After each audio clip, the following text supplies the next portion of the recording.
before we go live. That's right. And we're live. We are live? Sweet. I like La- live. It's ladies nice and and comfy. ladies and gentlemen, we're live. It's Mark Lindsay and Eloy Escajedo, your hosts with the most. That's from Beetlejuice. We're here.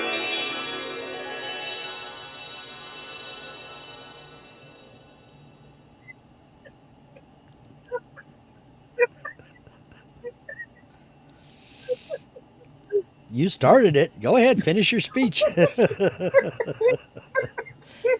What I love, I love, I love, I love how the simple. So I had to stop because it's magical. It always reminds. It's magically delicious. For me, it reminds me of Bewitched. Mhm. It just reminds me of you, and like I just love it, and cartoons and all that from Mhm. back in the day.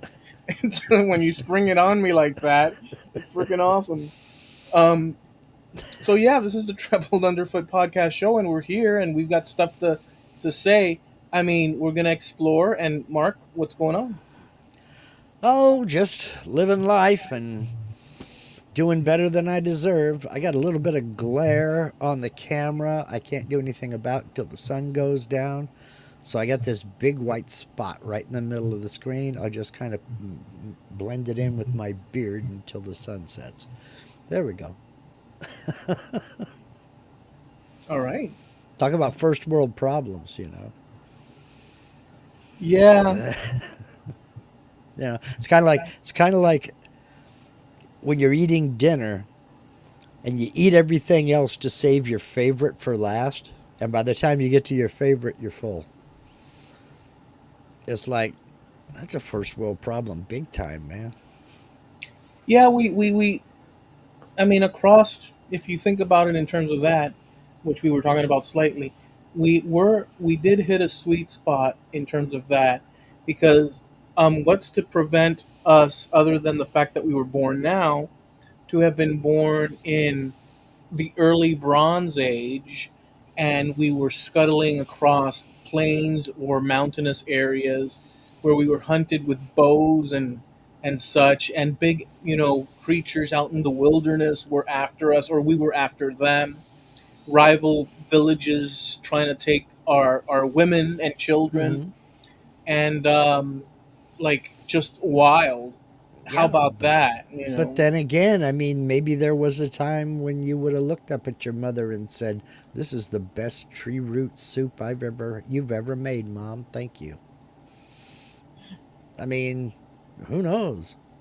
Oh, it's relative. You're right. In the Yeah. context of, if we were then there and we had certain perks in our village, Yeah. and we were close to, like, where the forest has certain herbs and spices Hmm. to us, and we would mix that with our stews, Yeah. lentils, we would think, dude, could you imagine living We in, got it made. yeah, we got it made. Could you imagine living in the, what was before the Bronze Age, the copper? Could you imagine living back in the Copper Back Age? in the Stone Age? Oh my God. They didn't have this cool bronze? You know, never mind the fact that we're all still hoping like hell the mosquitoes don't kill us, you know, and that we don't get cut so we gets infected and septicemia sets in. Because, you know, medical science ain't going to figure that out for another couple thousand years. Yeah, just a side note on that. Hmm. Now that we're touching on that, this is something apropos of whatever. I have, it came up to my mind. It came to mind right now, but I've thought of it. But then I put it to the side in the past many times because I had Hmm. other important things to do. But I'm gonna throw it out there now. I know what I kind of know what the science suggests Hmm. broadly and like distant. So it's not like I know what I'm talking about. But how many times, I'll start with this. How many times today have you washed your hands? Oh, man. At least a dozen. At least a dozen. I wash my hands a lot. You can ask Linda about this, man. I'm forever searching for a towel because, like if I'm cooking dinner, for example, I've got the smoker going, everything is lit, everything's ready to go, and I'm ready to actually go put food out there. I will wash my hands, then put on glove liners, then put on nitrile gloves over those liners, then go wash the gloves, wash my hands again with the gloves on. With the gloves on? Yeah, I don't know what's been on those gloves. Oh, I see what you're saying because you're going to touch meat. Yeah, and then I'll go out and handle the food.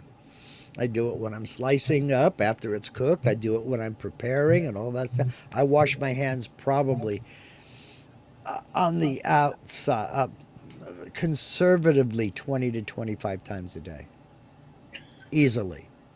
Okay, so today, just to contrast it, when I woke up, I washed my hands at some point there. I did some things. I washed my hands. I had to go to Home Depot. Once I gathered all my stuff, for some reason, before I left the house, I washed my hands. Mm-hmm. When I came back from the Home Depot and put stuff away, I stopped at the Publix. I washed my hands right after I finished putting everything away. Um, I ate, and after I was done, I washed my hands. I went to work next door, and when I came down, I did 2 runs of going back and forth. I washed my hands twice with that. Then I showered. Mm-hmm. Um, then for some reason, I washed my hands after I showered, and I did some clothes hanging, and I washed my hands after a clothes hanging. So about 9 times. Yeah. Well, I wash my hands every time I go to the bathroom. I I go to put my teeth in. I wash my hands before and I wash my hands after. I might rinse my hands during if I'm using any adhesive, but I'll wash my hands before. I take them out of their little container and I scrub them up and everything. It's easier to brush your teeth when you can take them out. I'll tell you that right now. Much easier. Just stand there with my glasses on, do do do do, So whatever. so there's washing, Mm-hmm. that's a rinse, and Mm-hmm. then there's soap applied. Those are two different. You do have Right. intermediate ones that you'll just do a quick little A rinsey little rinse. quick rinse, yeah. And just, if I picked up something that's dusty or what have you, I put it away, do whatever I got to do with it. I'll go rinse my hands off. Just a quick rinse. Okay, so going But back, I do wash my hands with soap before I scrubby up my teeth and everything and do all that, get them put in. Then I wash my hands with soap afterwards. so that's crazy. Well, I've had Well, my fingers in my mouth and all that other, and I'm just, yeah, wash my hands real quick. okay, so that's So now here, going back to the Bronze Age, Hmm. I'm not sure. Yeah. When was the last time you washed your hands? August? September. August. No, it was April when that rock fell. Okay, yeah. All right. And that's what I'm getting at. Mm-hmm. There's in that time compared to us, we have so absent of us understanding the idea of germs, which we grew up with. Mm-hmm. They even had cartoons of it, for Yeah, goodness sakes. they did. And when COVID hit, I even washed the frickin' like canned goods. We didn't go that far. I We didn't did. go that far. And by the way, I'm not Mr. Tidy Hmm. at all. I have crap all over the Well, place. we were all kind of reacting during those times. So I know of people who did things like that, but it's like they said, when it's been outside of a person for more than 10 to 15 minutes, it's a dead thing. It can't make you sick. So, I mean, I have to take that at face value. Nobody knew anything that was going on. But when they come out with something like that, it's like, okay, well, fine. Well, it takes me longer than 15 minutes to get out of the car and unlock the door. So we were safe. Um, so yeah, just the contrast of that. And by the Yeah. way, just as an aside on that, when you were a kid, did you ever drop candy or gum? And the idea was I guess, the 5 second rule or something to that effect. No, I never believed that. We're outside playing on the asphalt and I drop something. I'm not picking that up and eating it. No. Okay, okay, fair enough. Did you ever drink out of a soda bottle or a soda can from your friend? They Yeah. handed to you, here, man, here, here. Yeah. But you always wiped it off first. Unless it was that one girl. Everybody, every guy knew that one girl that if you let her take a drink out of your orange soda bottle, you'd take a drink back and you wouldn't wipe it off. Back in junior high. So when I was in elementary, for some reason, well, not for some, I don't even know why, but there was a girl in elementary school that decided to pick me for her kissing sessions. Uh oh. And this was elementary school. She kissed me in the hallways, behind the frickin', basketball court, and behind the school portables, Hmm. in the school portables, next to the bike rack thing, because you could Hmm. take your bike, put it in, they'd lock it up, and then in the afternoons they'd open it and you can take your bikes and bike home. That's the kind of America that we were in the context of Miami. That's how we lived. We Yeah. had bike storage, fenced in. You could Hmm. bike to school. They'd lock it up, and then in the afternoons they'd unlock it. Um, Stuff like that. What a great No, time, dude. What I I mean, just ours wasn't locked up like that. You had to supply your own lock. it And was a if you were cage. and if you were well, ours wasn't a cage. It was a bike rack in front of the office. And if you were smart, you backed your bicycle in and you wrapped the your chain or cable, whichever, around the frame and through your back tire and locked it up. Because if you just put it in the front tire, they can pop that right off and steal your bike. You Well, we know. had like a chain link fence Hmm. structure. Yeah, we didn't have anything like that. It wasn't roofed or anything. It was just Right. like whatever. But everybody would put their stuff in there, Hmm. and then in the afternoons, whatever. But so she would do that, and so whatever that got around, not by my account, but I guess the girls talked. Oh So yeah. the first day of junior high, I'm walking up the stairs, and this girl looks at me. She's leaning up against the wall. She walks right up to me and stands right in front of me, and I'm looking at her. And okay, and we start kissing. Not even we didn't even I didn't even know what her name was. She didn't even know maybe she knew my name, I don't know, but we would kiss between classes, kiss in the morning, kiss in the one time she exchanged she her gum ended up in my mouth. That's the kind of Yeah. silliness that just imagine the germs, dude. Yeah. But Um when you're kissing a girl, you don't care about that stuff. well, that's why I'm mentioning it because I think you mentioned something about you mentioned something where before about the soda That bottle. one girl with the soda bottle, yeah. Well, Yeah, that's so, when you're 7 or 8 years old. I mean, you know she's pretty and you know you like her, but you don't know why. You know, any other girl is like, get away from me. You got cooties or whatever it was. But that one girl, that's different. so in elementary school, prior to that junior high thing, Hmm. that one girl, so the word got around, but like big time. And so one day we had a class in the Porta things, the Hmm. Porta, Little temporary classrooms. yeah, because we were expand or they were expand, whatever the case. Yeah. But we had that, and it was time for like lunch or whatever, and kids would wait in a line, and then they'd exit, and then they all go their way, Hmm. and in line, and a couple of girls stayed behind. I was at the end of the line, waiting for, and they came up to me, waiting for, and I froze because in my mind I'm like, well, wait a second, I'm kissing this one girl, I'm gonna kiss now another one, and Mm-hmm. she was one of the hottest girls. Like um, Mm-hmm. I remember her name. I won't say it out loud, but it's been a long time. Her name is Yeah. was Romy. Mm-hmm. A cute girl. Um, and she was just waiting. And I was like, "What the hell? What the Yeah. hell What do is you happening?" want? And it was word of mouth, and not Yeah. mine. I Yeah. had no.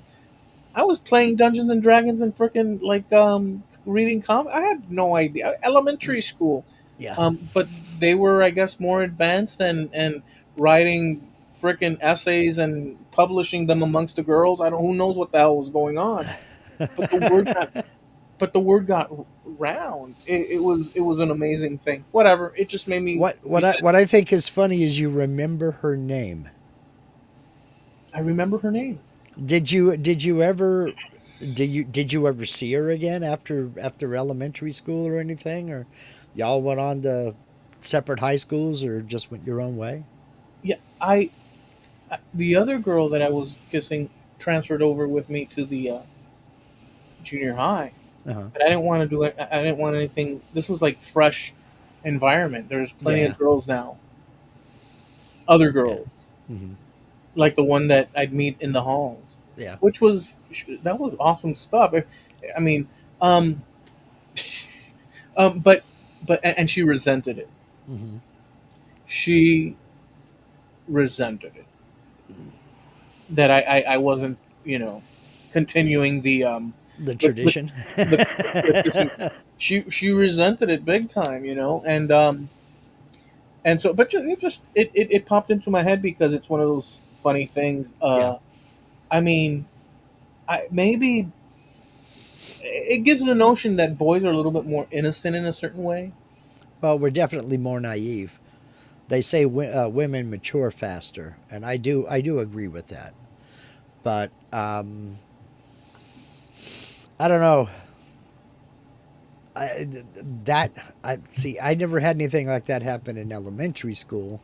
There was one girl that I didn't. If we were playing dodgeball, I didn't try to hit her hard, but that was about it.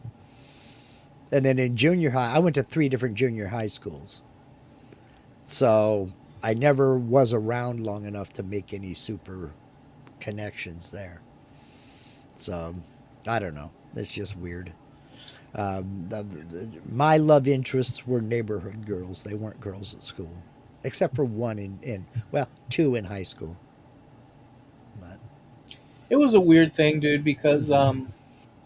that whole thing with girls. I mean, that happened a couple of times where you just see a girl you'd cross paths, and all of a sudden you're making out with them. That happened a few times back when we were kids. Yeah, And it's like the communication or the like, do I even like this person? Those kind of things that would pop up yeah, now, or actually for the last yeah, how many years? yeah. She's not Miss Right. She's Miss Right now. Yeah, it's like it's like kind of like kids just I guess being kids exploring I guess romance or Yeah. whatever you want to call it. But it's sort of it's an interesting thing how that works. I mean, it just going back to the Bronze Age. Imagine how that worked back then. You know Well, what I'm saying? yeah. If you survived long enough to even think about girls, you were ahead. You know. Yeah, yeah. Because people, broadly speaking, on average, I guess they've suggested that people didn't necessarily Yeah. make it. You know what I'm saying? Yeah. Well, I read one thing. This has been years ago, and I don't remember if it was in National Geographic or what magazine it was in. I say they estimate half of the children born didn't survive to their fifth birthday. So, and that was all the way up into the 1700s. More than half of kids born didn't survive to their fifth birthday. I can tell you that just paternally speaking, where the Escajedo come from in Cantabria, in the 15 transitioning into the 1500s, there were various plagues that hit that have been Yeah. recorded. We're talking bubonic, right? Yeah. Um, and The last one that was somewhat close to 1500 proper. Hmm. I'm giving you like a generalized, but just to Yeah. anchor it. Um, the area of the city of Santander, Hmm. prior to the plague, had, I forget the population number, but it was thousands. Hmm. And we're talking about families and connections and marriages and children and all this and Yeah. that. After the plague, there was a few hundred left. Yeah. We come from The survivors. Yeah. the few hundred left. Yeah. We're It's yeah.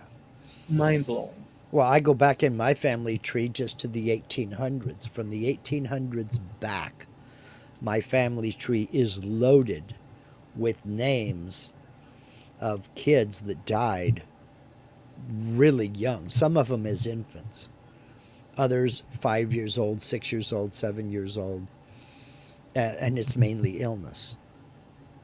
There were a couple that died because of accidents, but that was not the majority. It was just one or two. The rest died from illness. And I mean, we're talking in my three times great grandfather, three of his children died before they were 10 years old, you know? And it's that way all the way back as far as we can track. Yeah, So, we are and that hits pretty close to home when you think about it because it could have just as easily been one of my great grandfathers or one of my great grandmothers, you know? oh dude, well, I don't want it because I had I've got something so cool. It just popped into my head now, but Go ahead. I don't. Okay, I'll just throw it out there. But I had another thing that was more like Hmm. a convention and this and that. But this is gonna be a little bit. I'll see what you say. I'll see what everybody says out in the chat. Yep. It's kind of weird, but um, it's worth it. Okay. Um, I got into, for some reason or another. Sounds kooky, but what exactly are people children that recount from an early age Hmm. past lives? You've heard these things before. Yeah.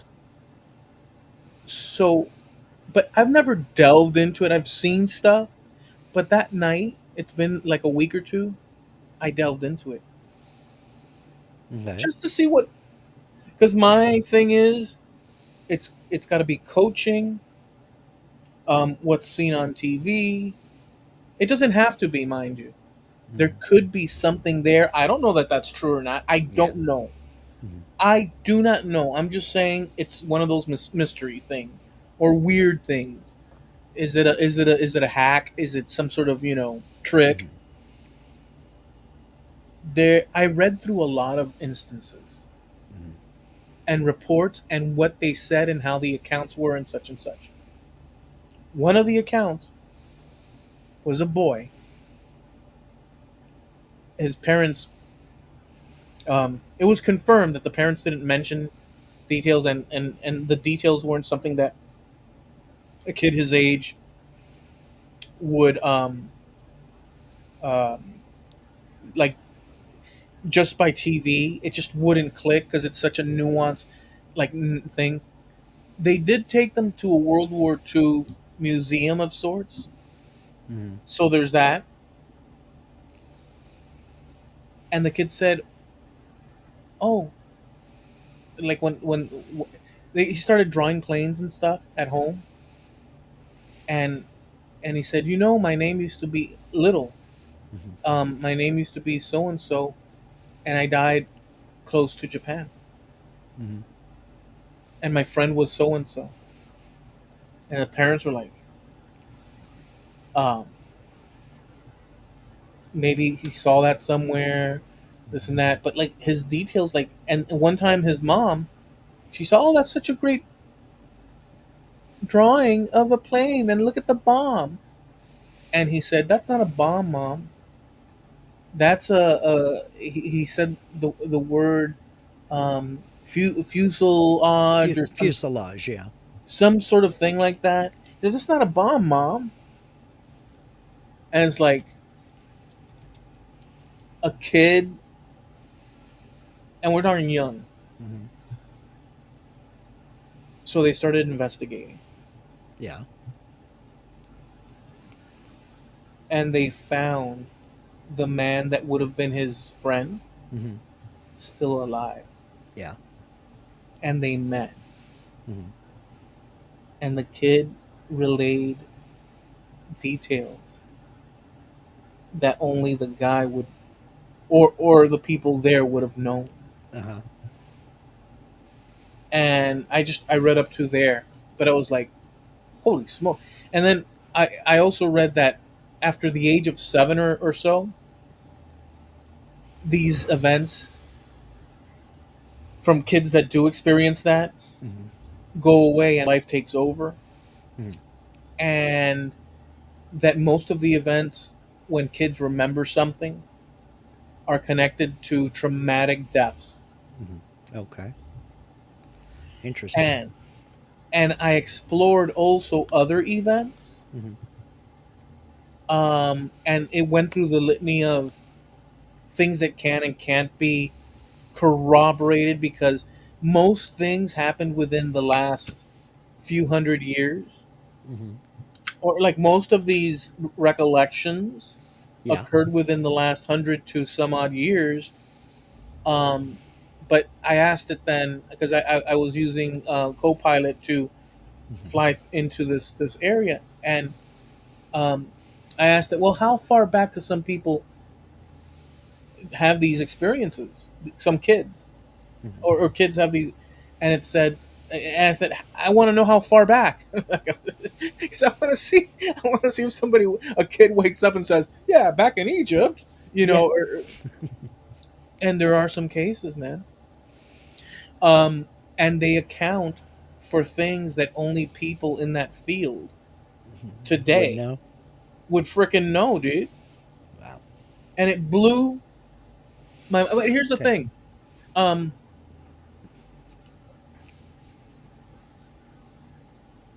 Even with all that, Hmm.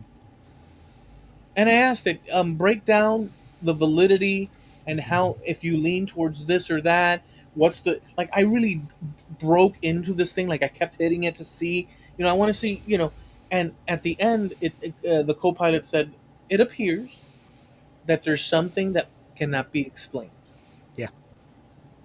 It cannot be affirmed through science and such and this and that, Right. but there are compelling things. So there's something occurring that's unknown. Yeah. That blew my mind, man. Yeah. Charlie Daniels said that some things in this world you just can't explain. Yeah. Now, I'm going to take this in a slightly different direction for just a second here. Let's see what you think. We got Lucy Lavender's Backyard Blessing saying demons feed them information. That's an interesting.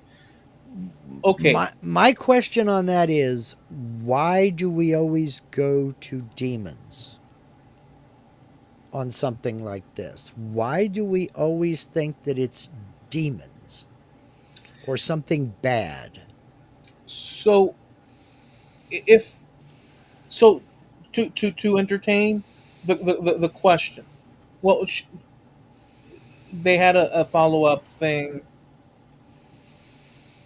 The demons that tell them no, they're master deceivers and have been doing it for hundreds and hundreds of years.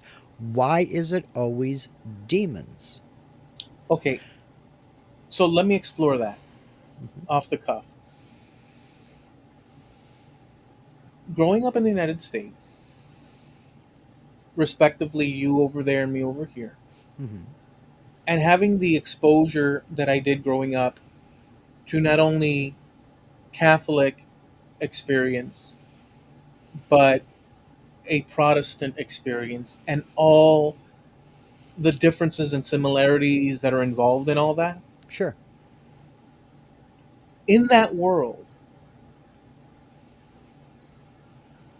not to mention the fact that we grew up in the 20th century where we had novels that drew from ideas in the past, movies and radio shows and music and all these things.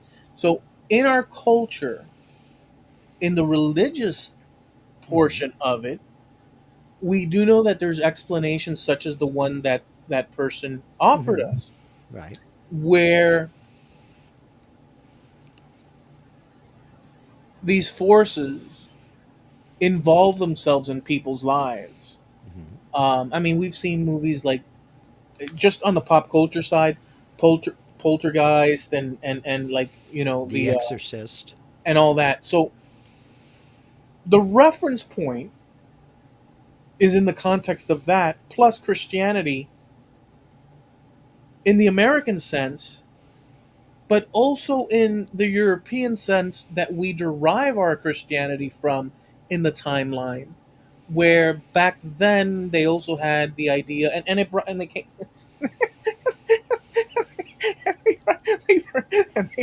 they burnt people at the stake because they were witches, and both Catholic and Protestant, everybody was burning. Yeah, It's rain and fire. exactly. So we do know that there's a history of associating and all that. Um,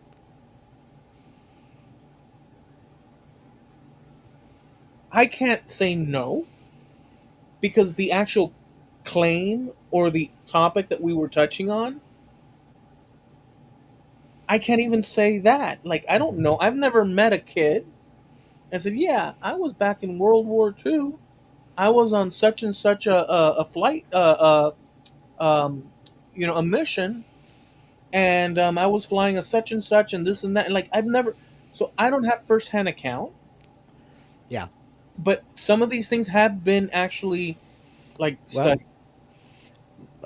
my reaction was more to it's the automatic assumption that it's something evil.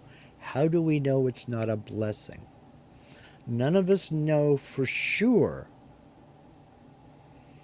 So, how can we make that automatic jump? You know? That's my point. How do we know this isn't a blessing for either the soul of the person who was lost during World War II or to the soul of the person who's among the living now? So in this, so this is not just a Christianity thing, No, it's although not. no, well, yeah, but I'm specifically referring to the person's Hmm. framing of it. It doesn't necessarily have to be because I think this is true if you think of like genies, and so those are actually considered the same, and all that. So there's a history of that back in the old world and back there. Hmm. Um, oh, so they said they're not Christian. So, Okay. but there is that notion or that understand or that those legends or those stories of these forces. Hmm. Um,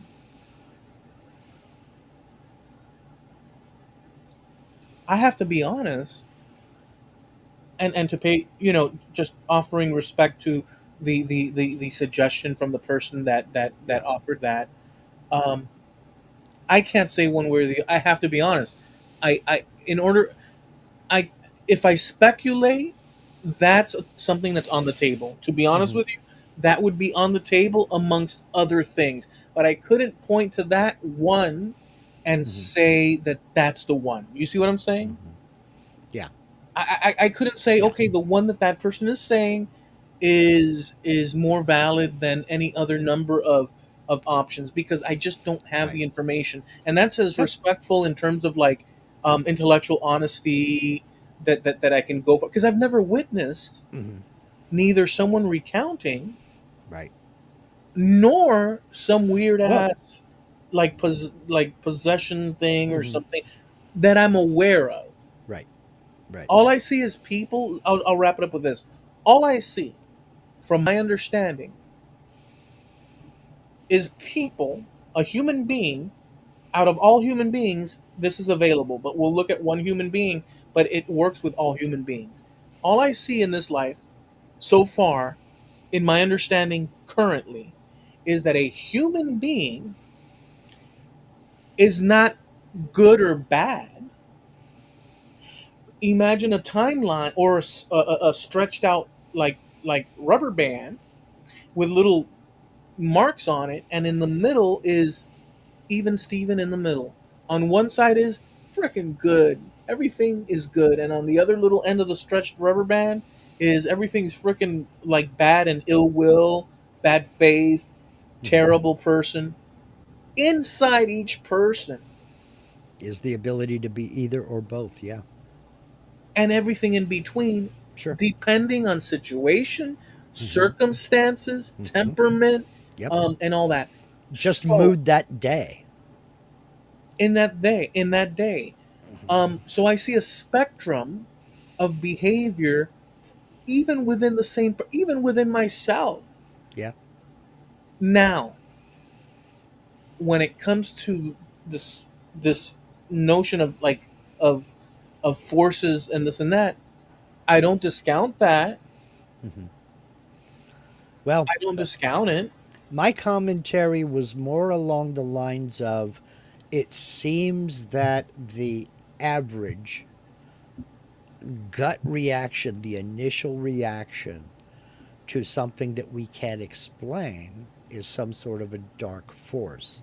But we don't know for sure. We can't know. There's only one entity that knows, and he's remaining silent. They We can't know. We can't know the plan. We can't know any of that in this lifetime.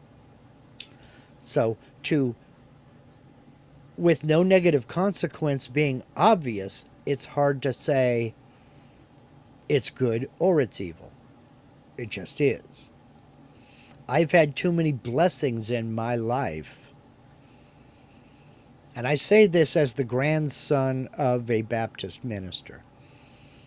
I was preached at with hellfire and damnation from the time I was born, I think. But even he would not say this was something evil.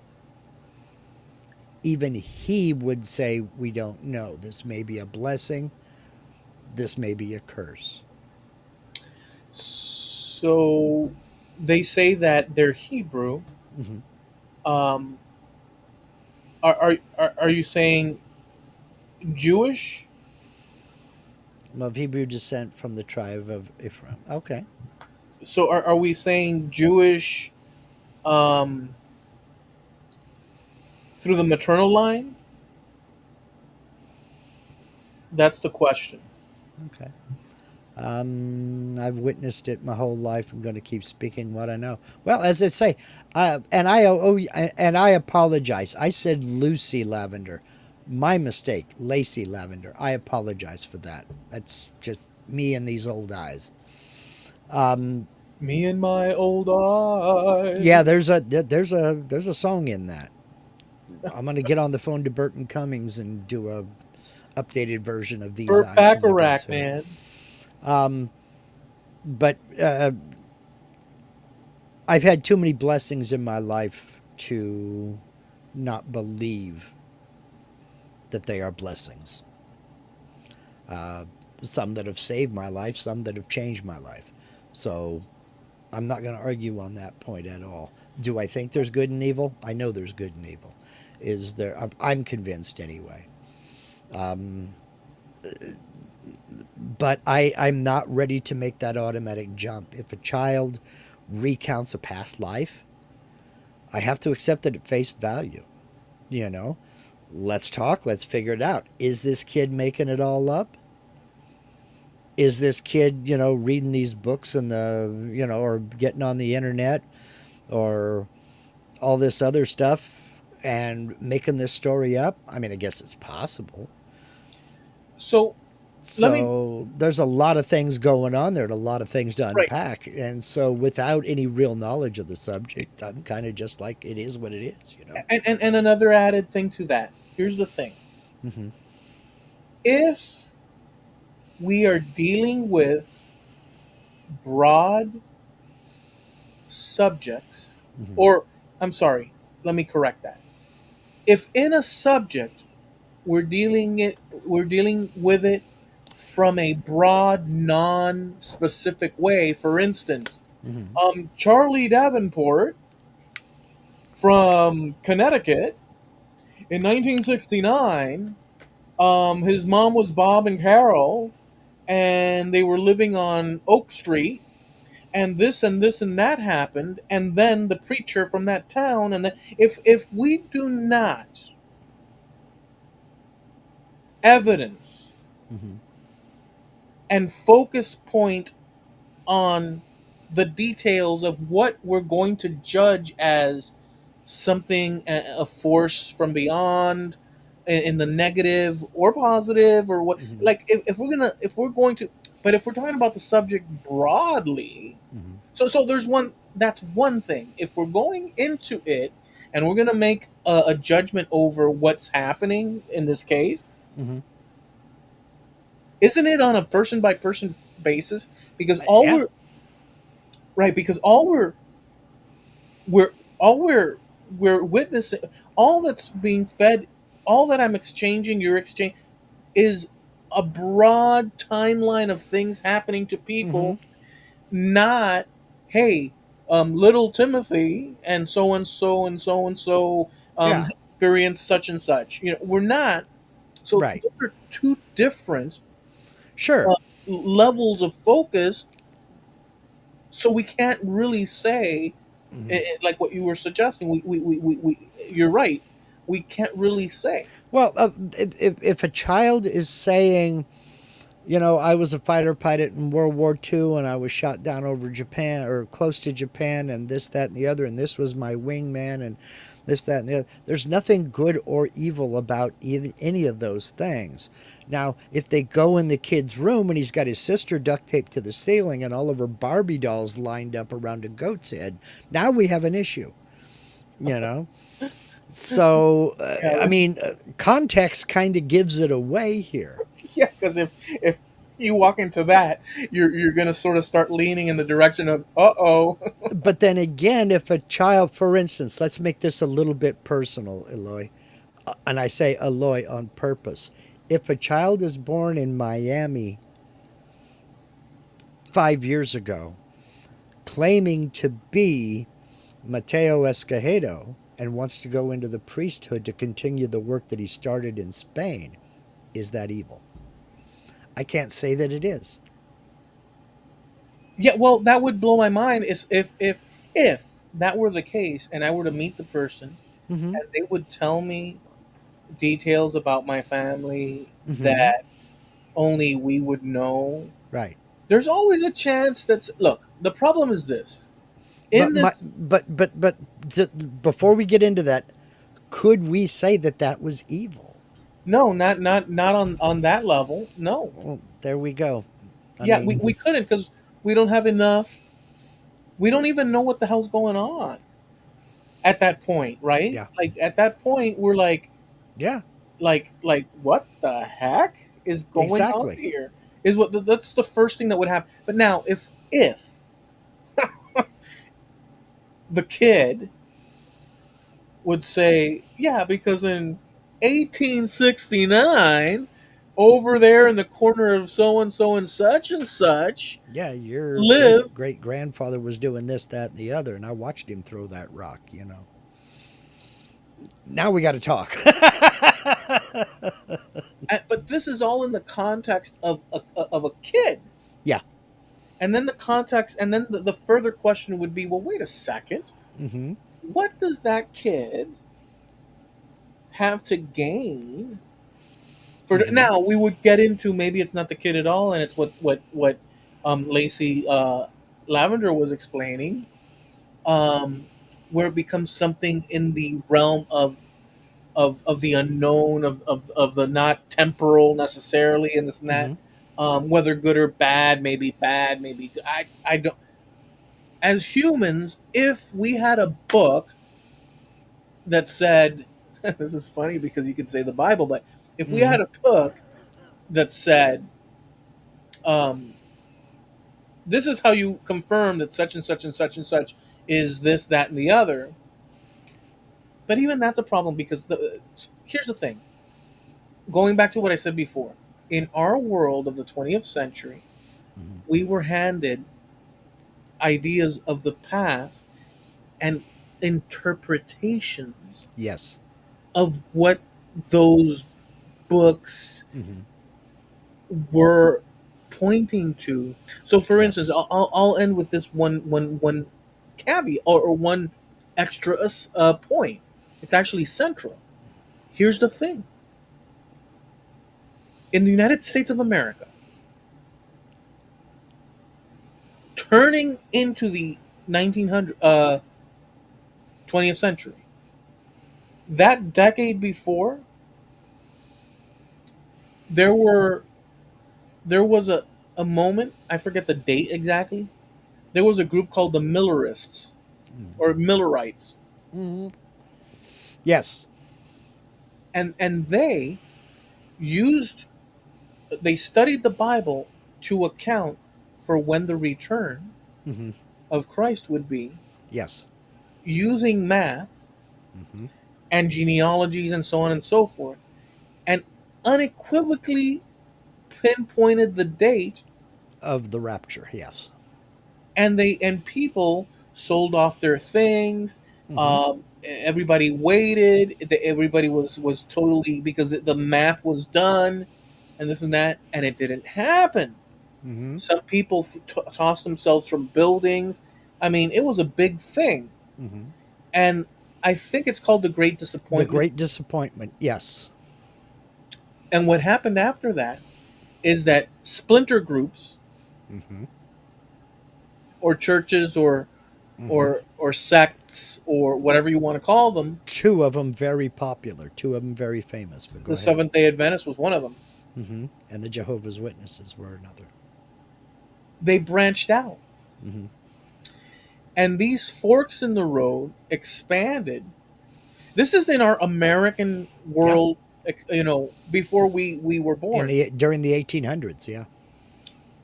So forward till now, we have a litany of different churches across our country Hmm. under the banner of Protestantism, where there was a select few in the beginning. Hmm. Now there's countless others with all sorts of. Some Hmm. people jump, dance, and sing. Other people do Yeah. this, that. That's the world we come from. Hmm. Okay, mind you, in my world, it was just Catholic. That was the root. Hmm. And by the way, that's the root in Europe Yeah. prior to the 1500 or prior to the 1600s. That, Hmm. or from the 1500s on, Northern Europe dropped the Catholic. There was all that, but prior to that, Hmm. it was all Catholic, all of Yep. it, all of it. Yeah. Um, that's how come you see churches in the Catholic thing Cathedrals and everything else. Yeah. all across Northern Europe and whatever. Um, but also growing up here, I also had the Protestant influx, Hmm. so I had both. So then, I don't want to say tainted, but we grew up with all these notions. So, and part of that would be this these forces that come in and wreak havoc and such and this and that. um Maybe I'm not aware. I'm open to the like, look, I'm open to it, but I can't say. So that's a good. It was great that person offered that option. It was a great thing to offer, because it is one of the possibilities out there, but I don't know. Yeah. I I don't don't know. either. And I'm not ready to make a claim one way or the other, Yeah. just simply because I don't have that info. So, Jim Dockrell, the return of Jesus and Internet. What? An itinerant carpenter who spoke of the evils of wealth and gave aid to the poor, the sick, and the injured. He would be arrested for doing that again. No, because when he returns, he's not going to look like Ted Nugent this time. He's going to come back and he's going to be a little bit upset. So, If you look, I believe the quote was, "Christ harrows hell upon the earth." where's that from? I believe that's in the Bible. Upon the return. So no, Yeah, he wouldn't be arrested. I mean, he wouldn't. So the problem is that, you know, like, I think that, You going to arrest a spirit? No, I don't think so. It's not happening, Captain. well, but in his thought experiment, I think I'm going to be bold and I'll say this is very bold because he's not explicitly, but as far as the conversations with Jim, he might be subtly making a indirect Kevin Bacon separation Yeah. to some sort of Well, go ahead. knowing Jim, it's dripping with sarcasm. So there is that as well. Maybe, maybe not. What I was suggesting is that he was thinking in political ethic terms, and using this as a device, as entryway towards the other world of political Yeah. whatnots The in our other the time. other third rail that we don't like to talk about. We just spent 45 minutes on one of our third rails that we don't talk about. So why not go for the three-peat, or for the no, the trifecta? That's what I meant, not three-peat. But it was no, but the person's what they offered Mm-hmm. within the context, I think that that was totally, look, they explained their thinking, they clarified. I think that that's um, a decent sound, um, even though I can't say, oh yeah, well that's totally true, but at least they said this is what I think, this is what I believe, and that is acceptable. Jim says, "Well, if we're going by the Bible's word, my daughter is pregnant with twins. Is she worth more or less to sell into slavery?" I'd hold out for at least 12 camels, Jim, but I'd get as much as you could. Well, So, so that, like three for the price of one. yeah, exactly. I'd hold out for a minimum of 12 camels. I wouldn't take That's anything less. That's just me, Jim. I could be wrong. So, moving on. in any event. You said you had a music thing. Oh, I was going to give us a little bit of an applause for navigating our way through that. A little bit of applause for navigating. I didn't mean to hit it twice. For navigating our way through that without getting any rocks thrown at us. I didn't mean to hit it twice. Mark. Wait. I love. So just imagine we do a show Mhm. where listen, just please. So you know how you press the thing and then you made your comment, but then by by mistake you press it again. So in between, so you sandwiched your Mhm. comment, but you stopped in between two applause. Imagine if we did like a 2 hour show where we just kept doing that, where we would just interject a little bit Now, and just fill the whole show with applause. Dude, I love the irony and ridiculousness of that thought. now we did do a show, and you can find this in the audio. I don't remember which episode it was. We did a show where you and I started talking about censorship. Okay. And because you accidentally, yeah, it was you. You accidentally dropped an F bomb. Okay. And while I was editing it, so I bleeped out the F bomb. I just put in a bleep there. And then it just hit me while I was doing the edit that wouldn't it be funny to just bleep certain things and Oh just yeah. at random? Yeah. And it was it absolutely unnecessary censorship, but I tried to put in a bleep in places where it would be funny. And we never got a comment on it. And in fact, I ended the show with a bleep. We had our That was good. intro, then we had our outro, and at the end of the outro, I put in a bleep, just for the heck of it. I kind of like that. The reason I like that is because you're basically handing over the responsibility Hmm. to the listener, and if they think dirty, Exactly. that's And in on fact, them. I that was not an original idea. I got that from a YouTube channel, and I don't even remember what channel it is.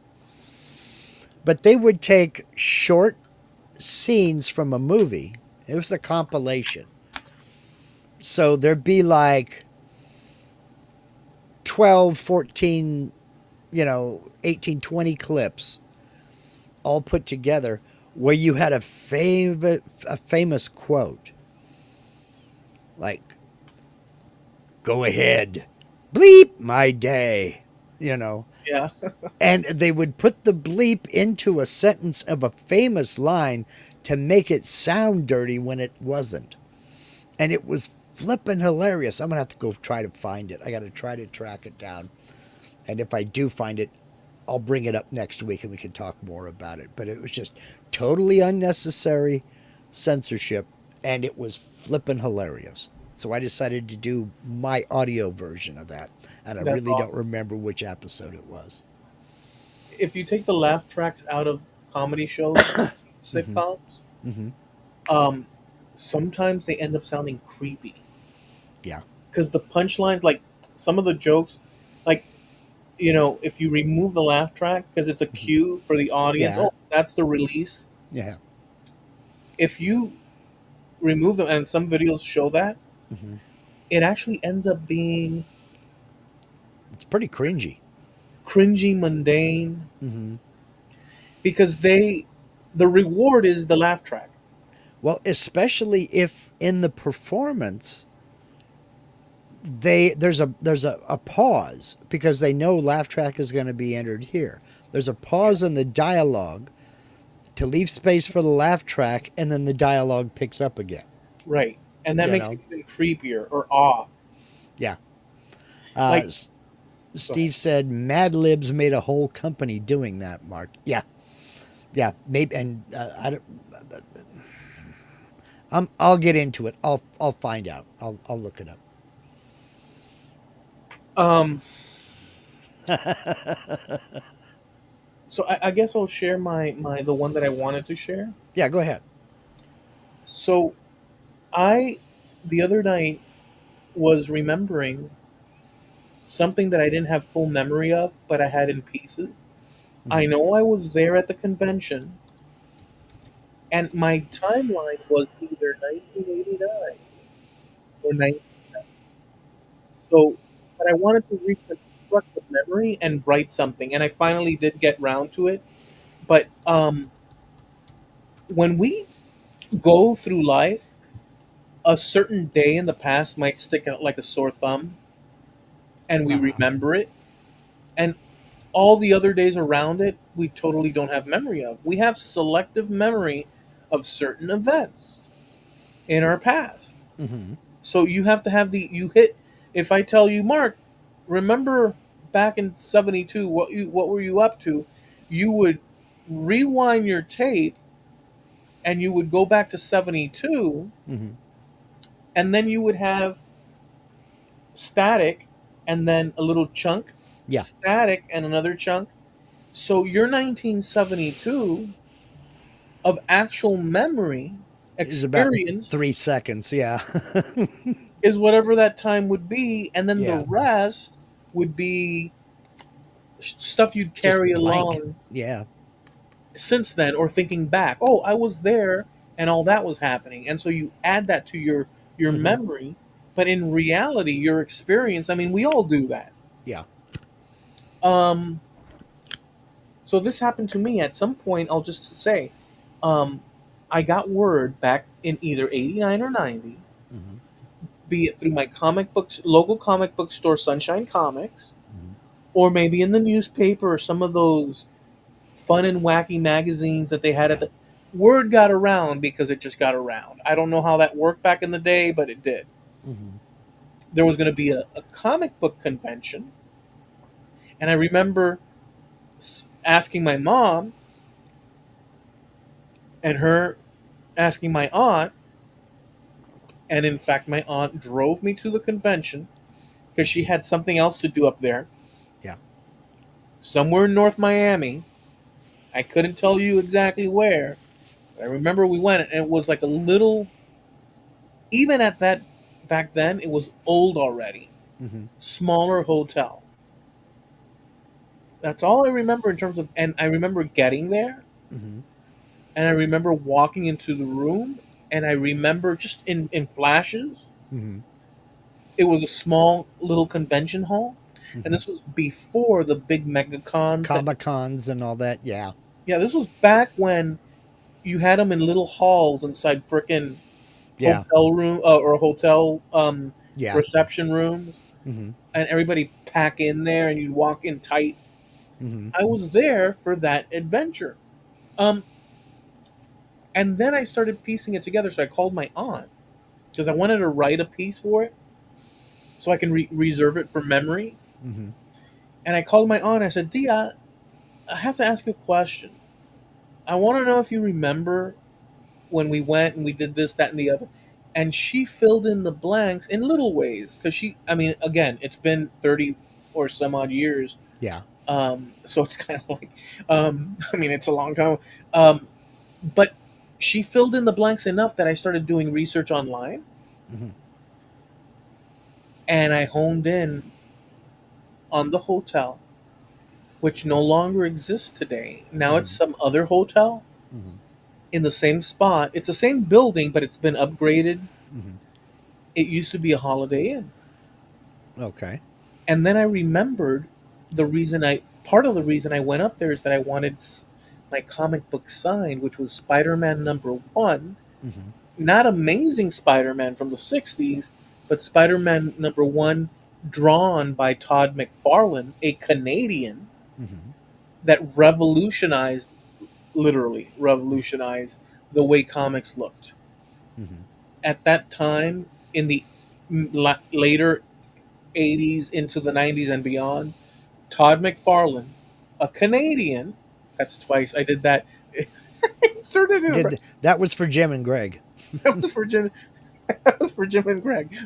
Um, But was what he was that? was going to be there. He was a speaker there or something. He was going to be signing Sweet. comic books. There were a few of them signing, but I only wanted, as far as I can remember. So I would have gotten. I don't remember when I purchased the comic book. Actually, I remember it like a foggy. Mm-hmm. I remember the rack, and I remember looking at the image of Spider-Man, the way he drew it, Mm-hmm. all webbed. It was like nothing you would ever see in comic book drawing ever in the Mm-hmm. past. He contorted his arms, and his legs were behind, and the spider's web he was on. And it was like I was like, what is this? This is like beyond, because everything else was drawn in that old 60s and 70s style, Yeah. and this guy just blew the doors open on like really Mm-hmm. kick butt stuff. And so I remember seeing it and buying it, but I can't quite quantify it, but it was there. So I took that, I had it signed, and I remember the thing. So I wrote out an article to conserve the memory because, I mean, it's one of those things. Um, and that comic book, along with most of the others, got ruined in a storm that that we had here in Florida. Oh man. But I remember the memory, and I thought it was cool because I did a little investigative thing. I asked my aunt, which participate like she was the one that took me, Yeah. and we were able to reconstruct most of it. Some of it. Yeah. Yeah. But prior to that, Mm-hmm. doing that effort, because it was an effort, I had like sparks of Yeah. something And now I have a little bit more of a congealed Hmm. marker. I know the hotel, um, and I learned some things about conventions. Like so it was a great little whatever. I just wanted to share that story. It's weird. You're talking about memories and how they come and go and they're fleeting and what have you. Do you ever have a discussion with somebody and you're talking about a certain thing and you really don't remember it? You really don't remember it. And all of a sudden it starts to come back and you're like, oh, yeah. Yeah, I do remember that. Yeah, Or something you remembered, but you had the details all wrong. yeah. No, I wasn't standing up leaning against the mantel. That was Cousin George. I was sitting over in that chair. Oh, that's right, you were. Why was I thinking you were leaning up against the mantel? It doesn't make any sense. You hated the fireplace. That kind of thing. Just, that's happened to me several times before. Especially when we moved back up here to Oregon. I left this valley in 1982. So I was 20, I was not quite 21 years old. And I came back in 2012, 30 years later. And it was a completely different place. But going back to my grandmother's house, talking with her, I worked with my mother's brother, my uncle. And yes, Bob's my uncle. Um, and just certain memories that you had, oh, wasn't that at this house? No, it was at this house. Because I could have sworn it was in the backyard by that tree. Yeah, that tree was at this house. I thought that tree was over. Just certain things you get wrong, or other things that they remembered vividly that I had long forgotten Right. and suddenly came rushing back when they started talking about it. You know, so If it's one of those weird things that the strangest things can trigger a memory.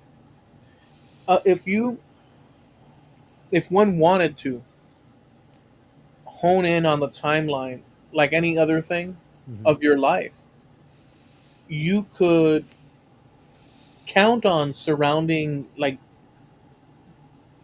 when you were born, Hmm. um, and certain landmarks of time to sort of hone in on, okay, in this year that happened, in that year you might have gaps along the way, but if you reconstruct from memory plus what's objectively grounded in what would have happened, Hmm. just by a document or something or other, Or a photo. Hmm. or a photo, you could reconstruct your whole timeline Hmm. and then have that as a reference point, or for memory's sake or Yeah. whatnot. And but what we remember is totally ethereal or ethereal. Ethereal. Yeah. Ethereal, isn't ether what they put you to sleep with or something like that? Yeah. Ether's what they knock you out with. So if it's ethereal, it knocked you out. Does this rag smell like chloroform to you? you know. See, that's why language is dangerous. I'm telling you. You were talking about this dream. Next thing you know, you're wanted in 2 states. Jim says, I never met the girl in my life. That explains a lot, Jim. That explains a lot. I met the girl. She's down the hall from me. So, So I just as an aside, for my I've taken an interest in writing and documenting my thoughts on things and this and that. Um, and I opened up a Substack maybe a couple of years ago, maybe 2024, and I've been posting to that. I had a long lapse, but I've been posting just to document my thoughts. A lot of them are controversial in terms of, I guess, the subjects that one would touch, but it's all in keeping with what my inner thinking is. If I don't write it down, talking Hmm. about writing things down, Yeah. then I'll forget those, or not forget, but they'll just keep back there swimming around. And this way I can use it as, I guess you would call it, a diary of sorts or something like that. But I've started paying attention. It's been a while now that I've started that, but I'm just saying it now that I have that Substack, and I also have a Medium account that does the same thing, just to, and I've started paying attention to my thinking on things, and and practicing a little bit more the art of writing. Hmm. Um, and appreciating a little bit more. This has been some years now going. Hmm. I'm just mentioning it now, but um, writing itself is an awesome way of, you can write what you mean, but then there's a subtext where the way you set it up can, like, forward a message in a different way. Hmm. Maybe a little bit punchier, a little bit this, that, and the other. Yeah. And that's a whole little, like, you could say dry. Well, look, Hmm. I think about this, that, and the other, and it's like that. Yeah. This is what I think. Yeah. And then you get into, like, I guess you would call it the art of it. Hmm. Um, but but it's also for remembering what I think about said thing, at the time that it came to mind. I Hmm. put it down on paper. It was here. I explored it. I put it down, and it's a little bit like mapping out Mapping out your memory. Yeah. your memory of what you think over one Hmm. thing or the other. And it's been very, I see it as useful, and it's kind of like what we do here, Yeah. except here we verbalize it, Hmm. but when we do it here, um, it's on the fly. Yeah. So maybe I'll say something that should have been thought more thoroughly through, or double checked, or but when you're writing, Yeah. same thing can apply, Yeah. but you're thinking about, well, wait a second, am I saying this? But see, your writing can always evolve and be um, revised. Couldn't think of the word. Sorry. Right. Yeah. Because some you could have a conversation with your aunt, for existence, and she fills in some details. You can go back and fill in those details.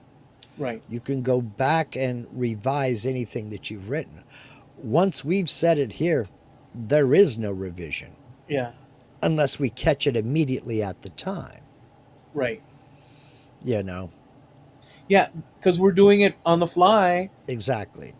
and it's two different worlds. Well, You know. it also depends on your knowledge and your, I won't say ability, but yeah, your ability to comment on something if you really don't know about it.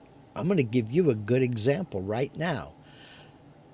I'm a cultural infidel. Remember this. What the hell's a Substack? Oh, okay. So it's like a writing site.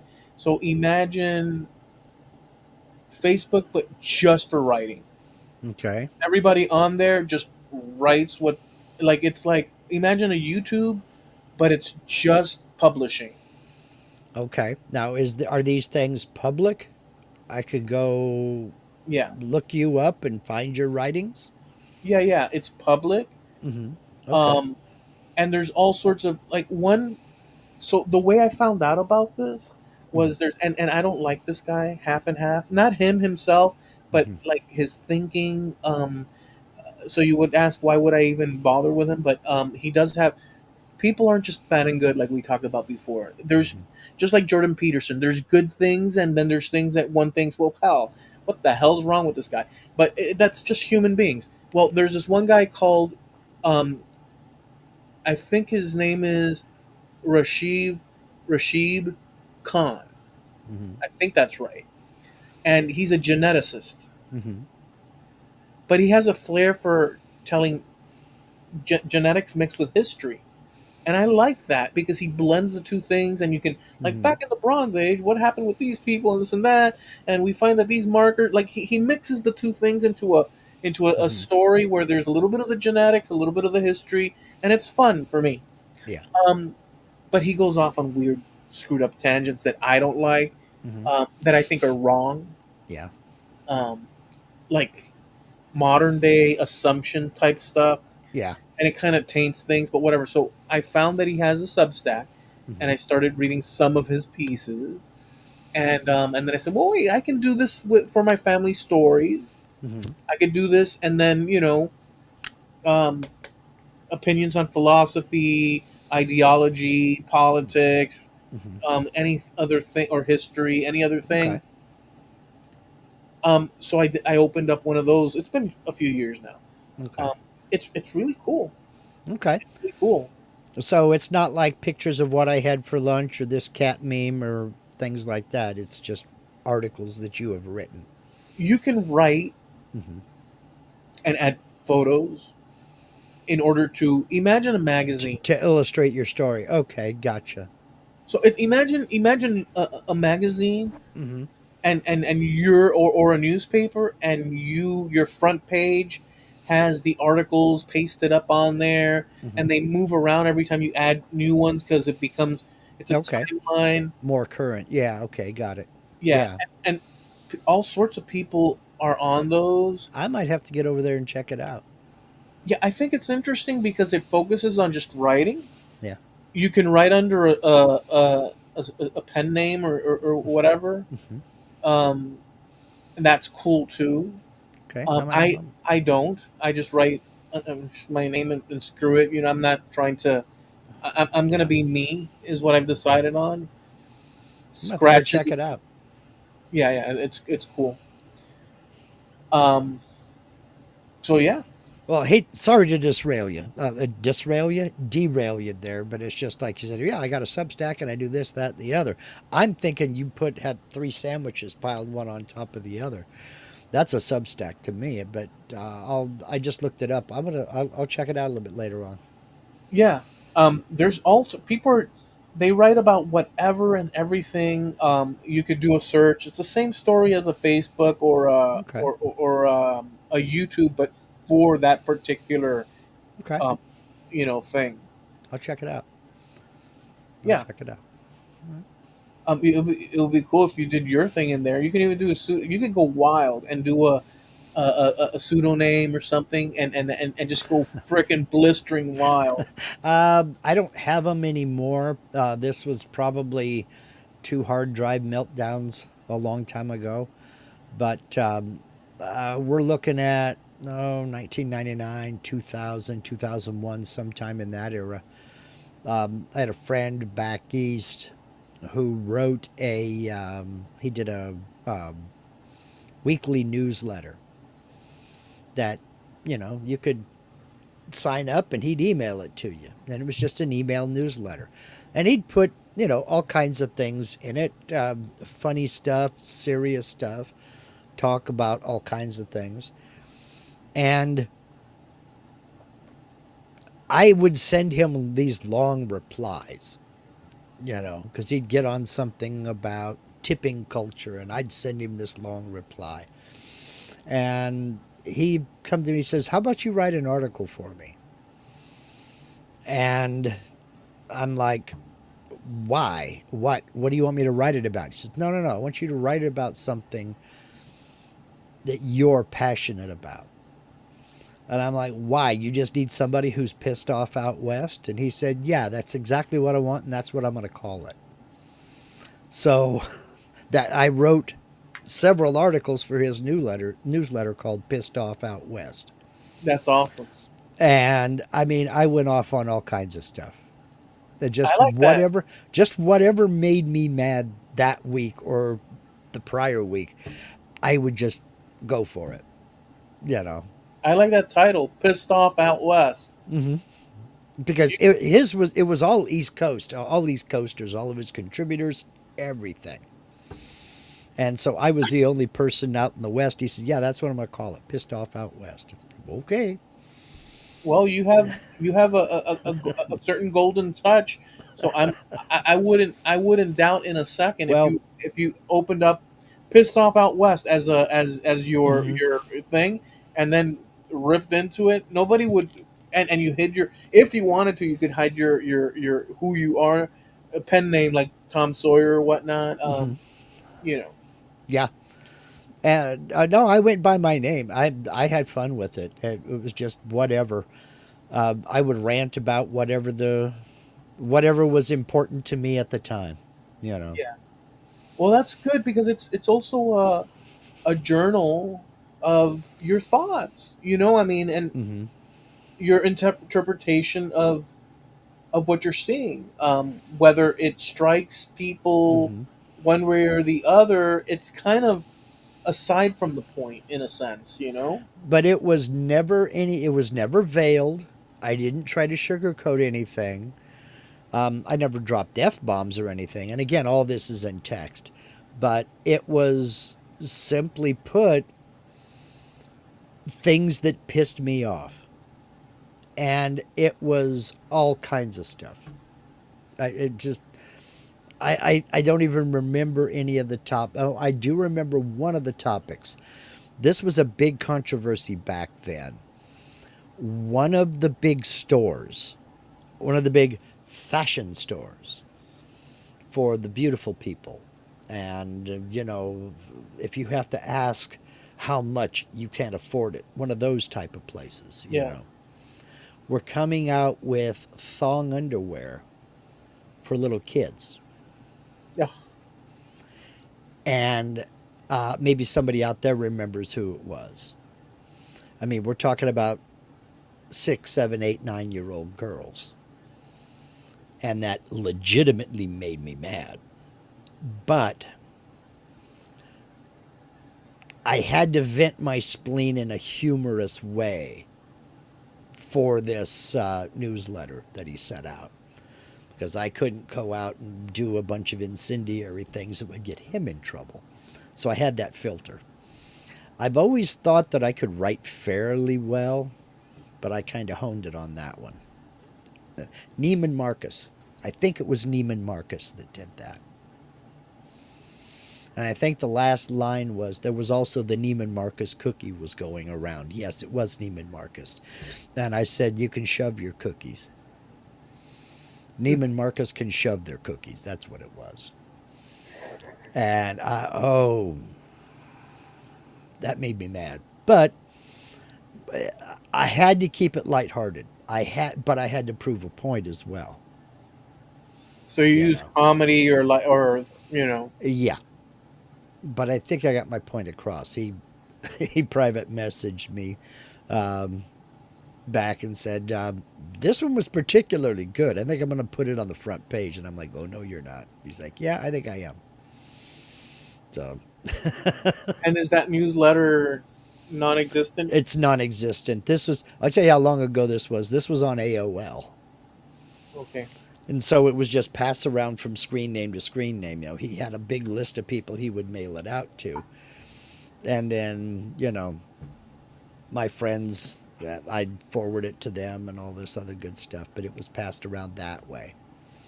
It was an electronic newsletter, I guess you'd call it. Funny enough that you mentioned AOL. At some point this month or the next, I think. I don't know if you ran into this or not. Yeah. You did, so you know. They're dropping their dial up service finally. Yeah. I didn't You even know, know that that was around dude, I had AOL dial up until, 8 years ago.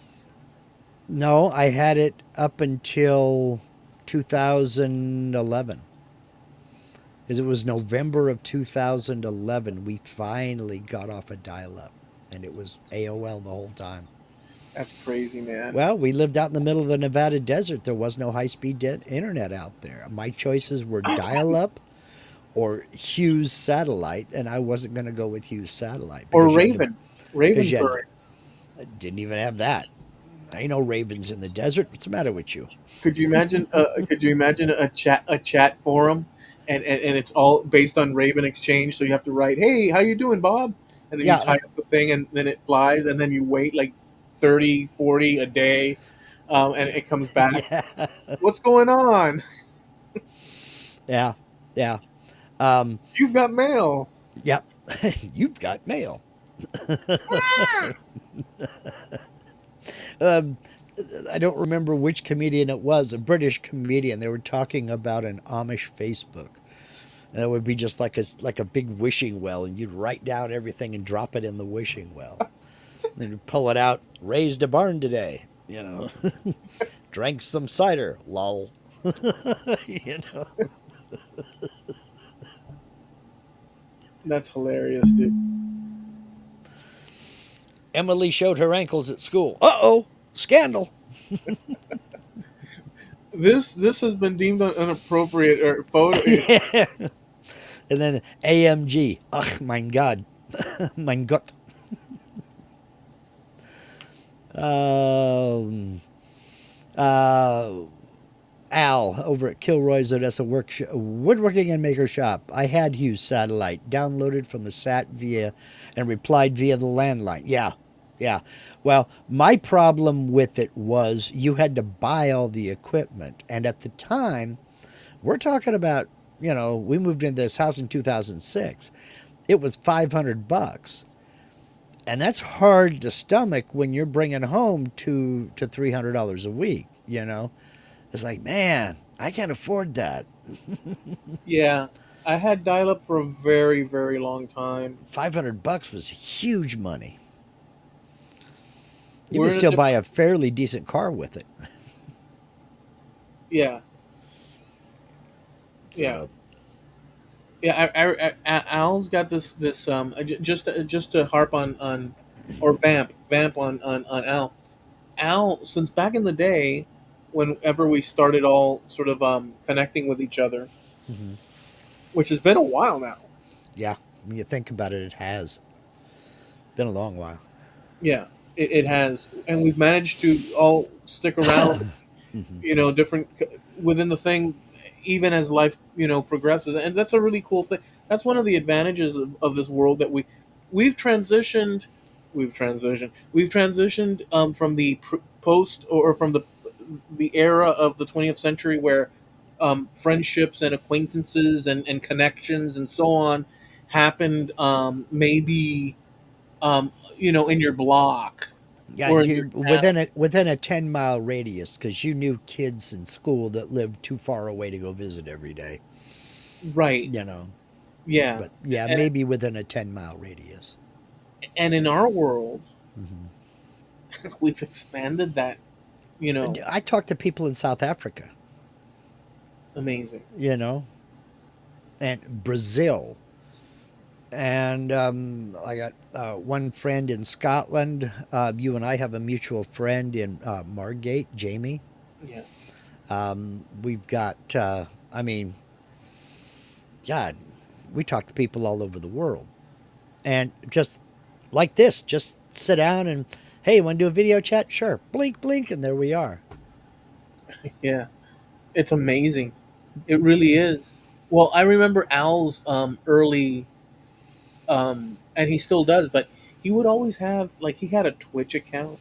hmm All that world was, it looked almost, that whole world of Twitch looked like, man, this is a whole sort of like more like gaming and niche hmm things, and it was weird. And he would put various cameras on, and you'd see the work and stuff. And I was like, wow, man, this guy's this, and he still does that with YouTube. On Friday, he has a retro Friday, hmm and he'll be repairing antique or retro. Let's call it retro, but it's pretty old stuff now, like radios and receivers and Yeah. amplifiers and stuff, or computer stuff. Um, and so, what I wanted to say about that is that in Al's world, from my perspective, um, he's got a low. low key, but he's working on these things. It's almost like conserving electronic history, like repairing it. He's got this Get it whole, working again. Yeah. and there's a little bit of a cathartic thing because it's low key, and people come in, um, and hang out and watch that stuff, and I've always liked that sort of passive watching as someone else is Hmm. doing the work. There's something great about watching somebody else doing all the work, you Hmm. know? Yeah. Yeah. There is. I agree with that. And that for quite a while, I haven't done it in a while. Of course, he's kind of moved on to other things. But John Cousins, I think you know him, Yeah, the scroll saw guy. He would have a scroll saw session right after my live stream on Sundays, and I would pop over into his live stream, and I brought a few people with me from my live stream, and I'd be out there in the chat, and then he'd shoot me a link, and maybe I'd join him, maybe I wouldn't. But it was, as you say, satisfying to sit and watch somebody else do something. I've yeah, never had I've never had the time to sit down and actually do any of the things that he does. Number one, I don't have a scroll saw, not one that's worthy of what he's doing, because what he is doing is art. The time and the effort he puts into it, and the little custom things he does, he's very good at it. But it was very satisfying to sit and watch him do that, and BS with the other people in the chat or on the panel, whatever it was.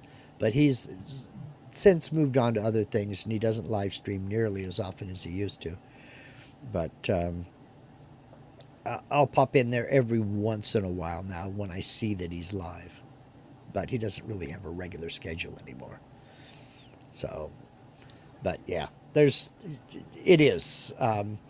But doing something like Al's doing, I mean, are you good at it, Al? I mean, do you get old radios working and things like that? he was testing last time. He was testing some tubes with a tube tester from Hmm. back in the day, like Yeah, 1950s or 60s. I Um, remember that.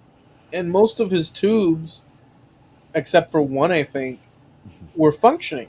Hmm. Um, I think I had caught the stream late, but I think that in a previous stream, I'm not sure about this. Now I'm making stuff up, but I think that in a previous stream, he was actually repairing the thing. Say, no, I'm not good at it. Okay. Well, Al, what would you say your success rate is? 50-50. You know? But dude, I remember going down to Payless drugstore with a paper bag full of tubes up to the big machine, and you'd put the tube in the thing and you'd hit the button, and the big dial would sweep up it's good, or it would just blip up no it's bad, you Yeah, know. And then they had a big cabinet next to it that had all the different tubes. Okay, I need one of these, and I need one of these, and I need one of these. And what always got me about it was, didn't matter how many tubes Dad took out of the back of the TV set, he knew where every damn one of them went. They weren't marked, that I saw anyway. They all looked the same. yeah, they look the same to me too. But he knew where every single one of them went, and the TV worked. You know? My dad was a TV repairman for a spell. Oh, okay. He was a he was graduated from electronics and this and that, and so in Miami at some point, he worked in a little shop, likely on 8th Street or Flagler. I think it was 8th Street. And when I was a kid and I had days off, I would go to that shop Yeah. along 8th Street, just so classic Miami. And what it was you'd walk in, there's a little entrance, and then there's this counter or booth Mm-hmm. that's closed off, Mm-hmm. and they had a TV there, and I would watch just cartoons or whatever, or I could get up and walk to the back where my dad was working, Mm-hmm. and it was a long hall with TVs stacked all over the place, and my dad would be there working on TVs. That's a long time ago that I'm talking about, Mark. And I remember that, yeah, they had all these huge, or not huge, but like a lot of TVs. Hmm. And I remember my dad leaning over on one of the counters working on a thing, and I would just go see him, and then I'd go back and watch TV. And the owners were, I think they were all Cubans. They were all doing their thing. He was usually just one of two people there, and there was all sorts of wires and stuff all over the place. Just it was Hmm. like chaotic wiring and this and that everywhere. And Yeah. so yeah, I visited that a few times. Just a memory that Yeah. popped up. Yep. Remembering a time when a TV's got repaired and not thrown out. Now we just go buy a new one. Yeah. Yeah. I remember that TVs were a major investment. They were expensive. I mean, I remember the first color TV my parents got. I was 16 years old when my parents got a TV. I'm like, oh, you wait this long? Now you get color TV when I got wheels and I want to go out? Now you got a color TV, you know? But it was like $700, which Yeah, was huge money. and there was a lot of wood invested in them too. The Oh, big, yeah, the big floor model console TVs. Yeah. I mean, there was a furniture aspect to it. Hmm. Oh, yeah, yeah, the early American style and the Mediterranean and shaker, all these different stuff. Yeah. Oh, yeah.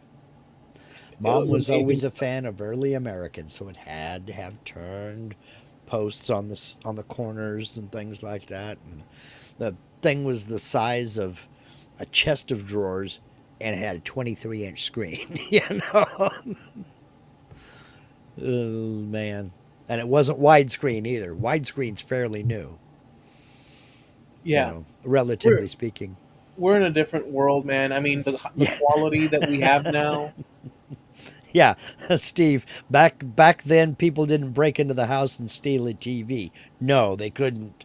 They had to have a moving van and be able to batter down the door.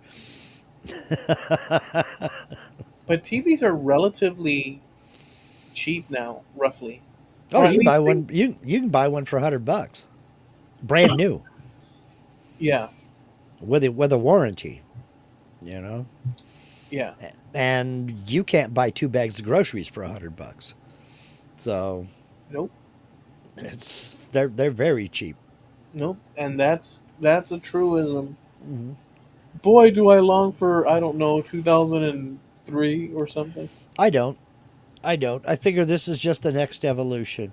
You know, uh, because I listened to my grandparents, and I can remember I was talking to my grandfather about something, and I don't even remember what it was. And he said something, and I was just kind of blown away by it. And my grandma looked at me. She goes, "Don't listen to him. He thinks a box of He still thinks a box of cereal is 19 cents." And I'm like, "Was there ever a time when a box of cereal was 19 cents?" And she says, "Yeah." I was like, "Damn." She says, "But remember, we were making a quarter an hour." And I'm like, "Well, okay, there's that." Yeah, So, this is, but this is different in today's world because the rate of pay has remained pretty virtually, stagnant. Yeah. and the, I guess, inflation and cost of things and living and Hmm. stacked up has diverged in a way where, and it happened in a short, based on the Real short pandemic. period of time. Yeah, it Yeah, did. so this is kind of different in various ways. Um, I agree that it is. I agree that it is. yeah, But it's extreme in a sense, you know. it's funny to me, and I don't mean humorous, I mean strange. It's strange to me to hear people in their 20s today talking about we're never going to be able to afford a house. Well, in your 20s, no, probably not. I didn't own my I didn't own my first house until I was in my 40s. And I'm just kind of your average, as my display name says, I'm just your kind of an average guy. I wasn't making huge money, but I wasn't making minimum wage either. I was making relatively decent money for my job title. I was, slot machine mechanic, working in casinos or working at driving a route or what have you. I was making more than a lot of the people that I worked with. But I didn't own a house until I was in my 40s. So in my 20s, I was saying the same thing. Well, houses are $120,000. I'll never be able to afford that. But I was making $2.10 an hour. So $120,000 might as well be a million because I couldn't conceive of that amount of money. It was less Now, back then, though. A house. depending upon where you were, I'm sure some places were more, some places were less. But um, but I agree that the rate since the pandemic has gone way up.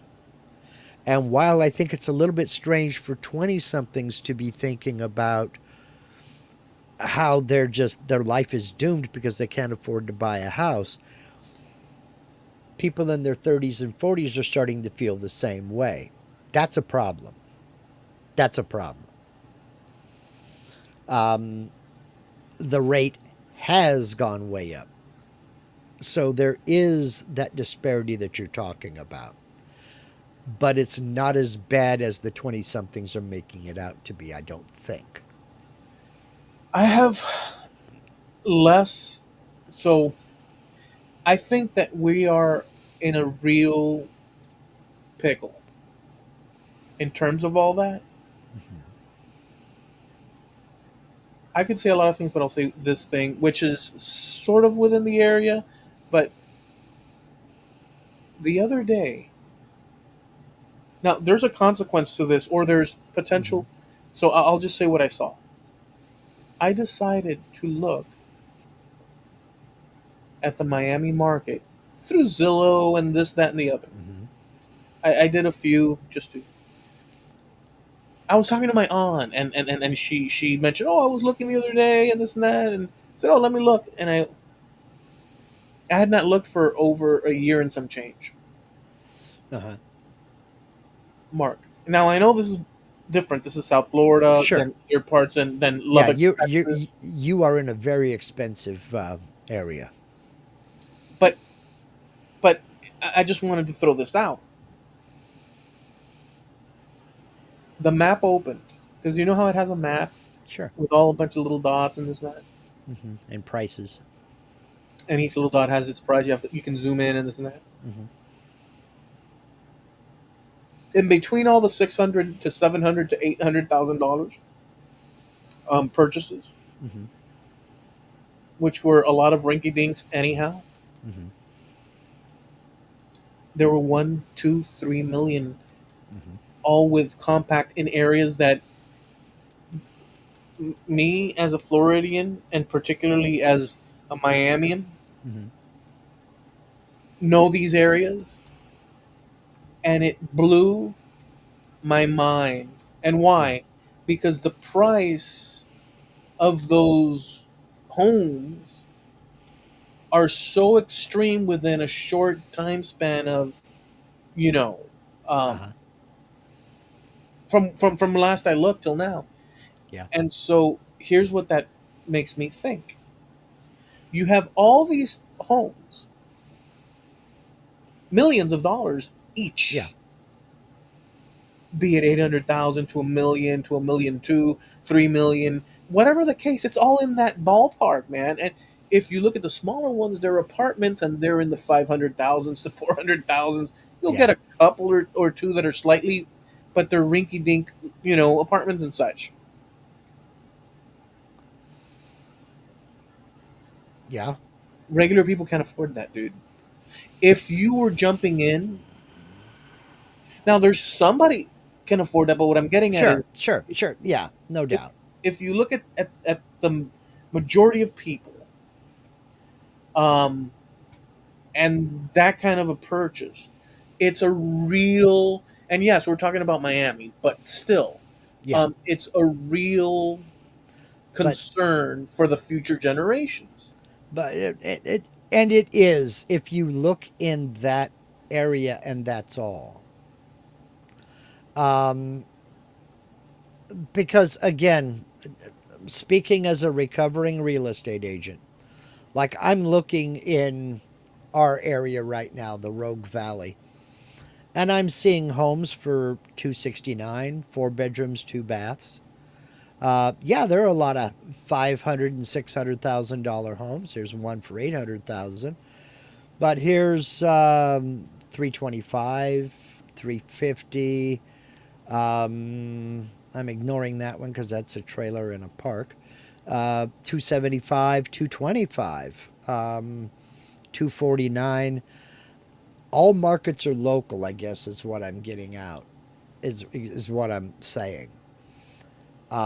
But for the price of in your area of maybe a basic home, let's say 400,000, you can buy a house there for 400,000, right? You can find an apartment. Okay, so we're looking at 5 to 600,000 to start for a home On average, you're looking at think 5 to 600,000 to start off. to start. Okay, Yeah, that's a damn good house here. That's a damn good house here. Looking in the $600,000 range, here's one for 599. That is 4 bedrooms, 4 baths, 2,625 square foot, uh, 2 story home. Oh, it's pretty nice. Um, another one here, 525, 4 bedrooms, 3 baths, 2,538 square foot, attached 2 car garage, 2 story, real nice house. I mean, these are decent homes in town, but you can also get some out on acreage. For your 600,000, here's one. This is 3 bedroom, 2 bath, 1,992 square feet. I can't see how much property there is. but can Um, we add some context, like what I'm thinking? well, my point in all this is some context for this is all markets are local and everything is relative. So a starter home in your area is a pretty damn good home in my area. Now, I can't speak to the 20 some all the 20 somethings out there. The 20 somethings living in Miami, I would be really discouraged because you're going to need $1 million to even think about buying one of those $600,000 houses because you've got closing costs, and all of that other good stuff. And you're going to pay $1 million over time, well over $1 million over time when you buy that. Yeah. But you can look at other markets and you can see the difference. You can see the prices are a bit different. And having the ability to work from home That's where I was going to go. Here's the problem. opens up a lot of availabilities. Go ahead. Here's the problem. If you A couple of things. If you take the population of my, we already know this is blown out of the water Yeah. in terms of the cost. I mean, it is. It's Mhm. it's ridiculous. But okay, so let's think of a person. Well, number one, there's not one or a couple Mhm. that's trying to look for a home that's in their 20s. There's probably There's thousands of them. oogles of them. Let's say in Hmm. Dade County, Yeah. um, they're priced out of the market unless they Yes. have some Uber. But the majority, that's not the case. The Hmm. majority are probably dealing with university Yeah. payments that they have to make, and Sure. they work locally. Yes. So If they wanted to afford a home, Hmm. they would have to arrange it so that her and his jobs could be transferable to a smaller locality that has better bang for your buck when it comes to the homes, but would they have it when it comes to jobs? And would they it fit the jobs that these people are doing back in Miami, as an example? Well, Inversely, well, the go last ahead. one. Inversely, someone from a small town, Hmm. whatever their pay may be for their local area, a Hmm. house like 500,000 or a starter house, you said they were in the 300,000s or two Well, hundred two, thousands. yeah, 200,000, 200 to 275. Yeah. Okay, so the cost is way more inexpensive in that scenario of a small town, but um, that would also have to come tagging along with this couple in that age bracket would have Hmm. to have the jobs to even get into that. But it, Yeah. considering the local market and how many kids, but that's an easier depending. There's a few factors, but here's the bit in a place like Miami, and there's a truckload of stuff for Hmm. sale right now. Like the little dots for sale, Yeah. Same millions here. in the millions cost. Hmm. For sale in the mill, 2 million, 3 million, Hmm. with 3.5, and this and that, Yeah. 1.6, and all that, with a lot of 800,000s, Yeah. 875. Um, all those people. So I'm from Miami, and I can tell you, not everybody's Cuban, Hmm. but a truckload of people are Cuban, and they own all that. Hmm. A lot of it, like a lot of it. Okay, because Hmm. that's just what happened, and they Yeah. multiplied, and the normal stuff that happens. Yeah. But here's the thing: the owners of those houses, I'm going by a guesstimation, best guesstimation, knowing the history of my area, are in their 60s, 70s, 80s, or beyond, Hmm. or they're the inheritors of Hmm. um, the all those people putting up houses for sale. Where would they go if not to the nearest possible place that offers a cheaper entry into a purchase, or a small town like yours? And then you have that's that's Hmm. assuming that these places get sold, because what's happening is that people from more expensive areas, like let's say San Francisco or New York, Hmm. are taking their money because they have more based on. And that's part of what's driving your real estate values up is you have Florida is a high demand state right now. So is Texas, and that drives real estate prices up. But I'm trying to get to a point here that people from wealthier Hmm. levels of Yeah. income in places such as Hmm. San Francisco or New York, and based on that, they could, and if they can work from home, that would be a plus, or they can transfer the job, that would be a plus. They're already established people generally, Uh huh. or have the money. They exit those for a like Hmm. city in Hmm. terms of population and things Yeah. that we offer. Come here, Hmm. purchase. Yes, they drive obviously the prices up, but they come here, buy up these properties, and then the people that have been bought, do they purchase again in the same locale? When they have to purchase one, they're gonna have to purchase um, the same or more, Hmm. or downgrade to an apartment, or do they go to a small town? So what I'm saying is this: we're seeing, let's say, a checkerboard and checkers being redistributed around. So you have, oh, we're selling off our stuff, and now we can purchase over here in small town, middle of nowhere, whatnot.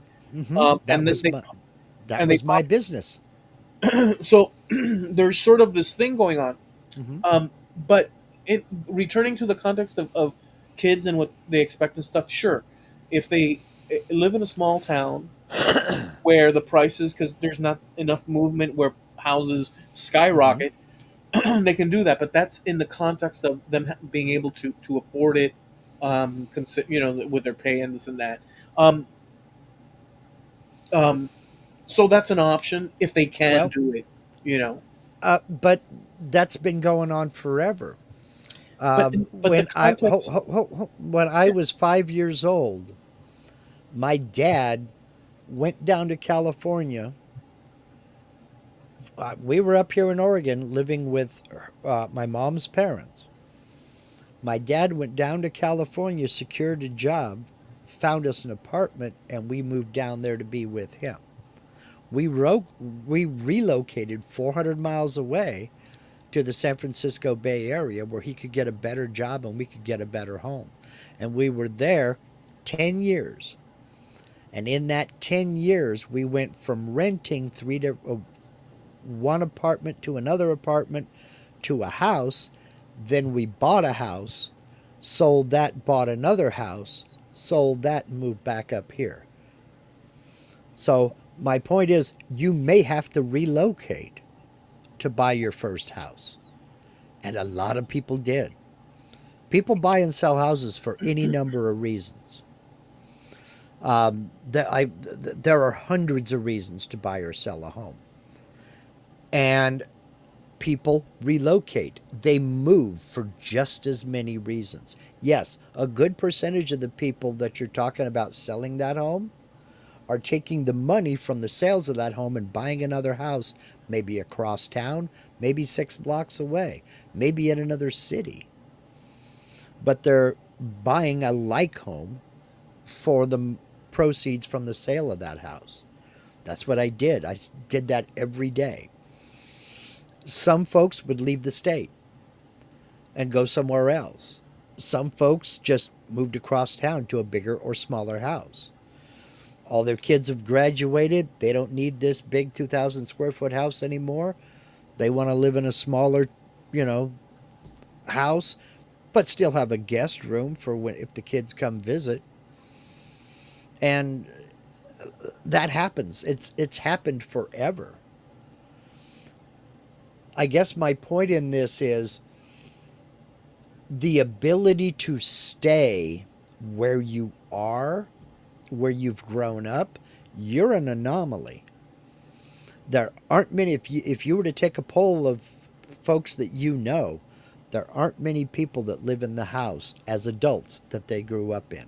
There aren't many of them, relatively speaking. I've lived in 14 cities in 7 states in 2 different countries. People move all over the world for various reasons. And if that means moving to Louisiana for a higher paying job than you can get in Mississippi, happens every day. That makes me pretty Miami, doesn't it? Yeah, I'm pretty anchored, aren't I? yeah. Like, But you are very much in the minority because there aren't many adults that can say that they live in the house they grew up in. actually, I don't know. In the case of, so here's the thing. Let me open this little area up. Okay.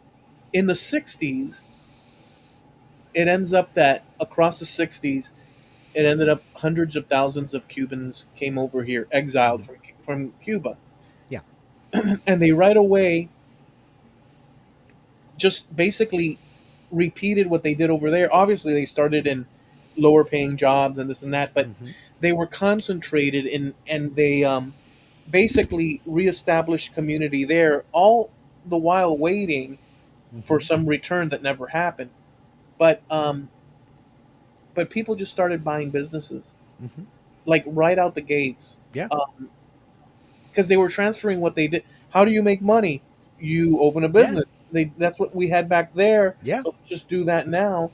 And I'm a politician over there. What do I do? Oh, okay, I'm a politician here then. Yeah. Oh, I was a doctor over there. What Hmm. do I do here? I get my exams done and just become Hmm. a doctor. So all these people transferred what they were over there, but there was a high concentration. So what I'm getting at is this: across these 60 plus years,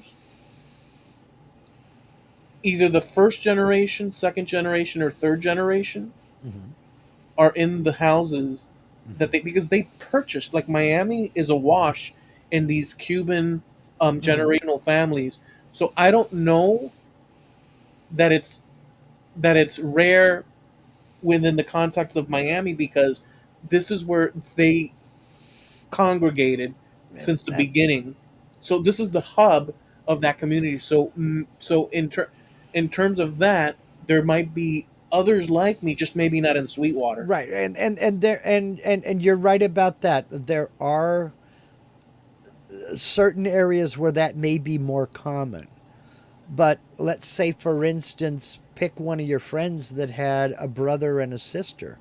All three of them are not still living in that house. Maybe one of them is, but the other two have left. They've gone somewhere else.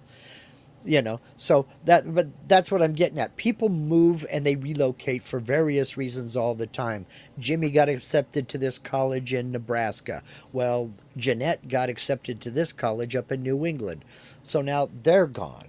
Right, right, And so people spread out for thousands of reasons. Somebody right. passed away and I inherited here, or, you know, my folks passed away. I got to go back there and close up their house. So, you know, but my broader point being is you may not be able to get into an entry level home where you are.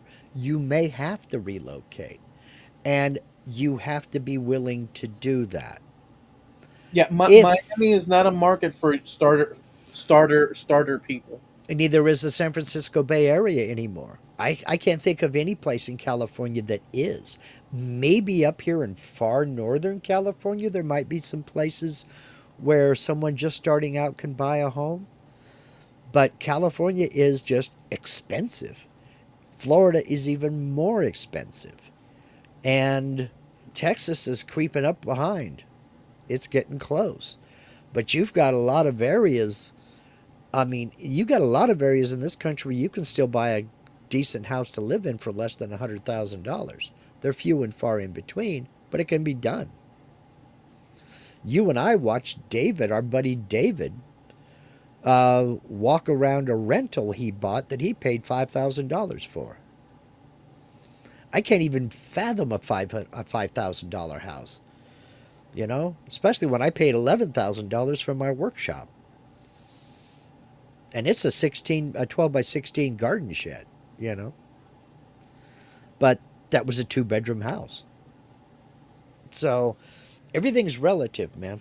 Yeah, And the context is that we were talking about, that all this went was that um, kids today getting entry mhm, into a house and this and that. Um, but the context is that, and then the drift or the mhm. fork where pay remains stagnant and cost and I will inflation. agree with that. In that I context, will agree with that. there is there is a valid. I mean, look, at the end of the day, it's true. Um, you know, the expectations that existed in the past century. There's no reason why one expectation has to follow the next, Right. other than, in my opinion, this is my opinion. I think a lot of people, the world we lived in, Mhm. had room for that, where there was the possibility of a continual betterment Mhm. for a fair amount. Not everybody took it. Right. Not everybody, like, I understand, but Mhm. the conditions were such that it was more malleable in terms of what people could. I don't know if that's the case anymore. It is, you just have to look further away. You just have to look harder for it, I think. I really do. I really honestly think that. Plus, there's another one that we haven't even brought up. You're talking about the stagnant wage, which is the truth. Wages have stagnated over the last 30 years, maybe 40 years. But something else that people have been saddled with that we're not talking about, and that is student debt and credit card debt. personal debt, let's just say it that way. We have convinced two generations of kids that you are going to be nothing if you don't have a college degree. So, as a consequence, everybody working at your local Burger King who's older than 30 years old has a bachelor's in criminal psychology or something like that, or criminal justice. That is, there is no marketable skill there. So they're paying off their student loans, but they've also accumulated a ton of student debt. When you're driving a $60,000 or $80,000 car, making those car payments, and you've got $30,000 in credit card debt, yeah, I seriously doubt you're going to be able to afford a house.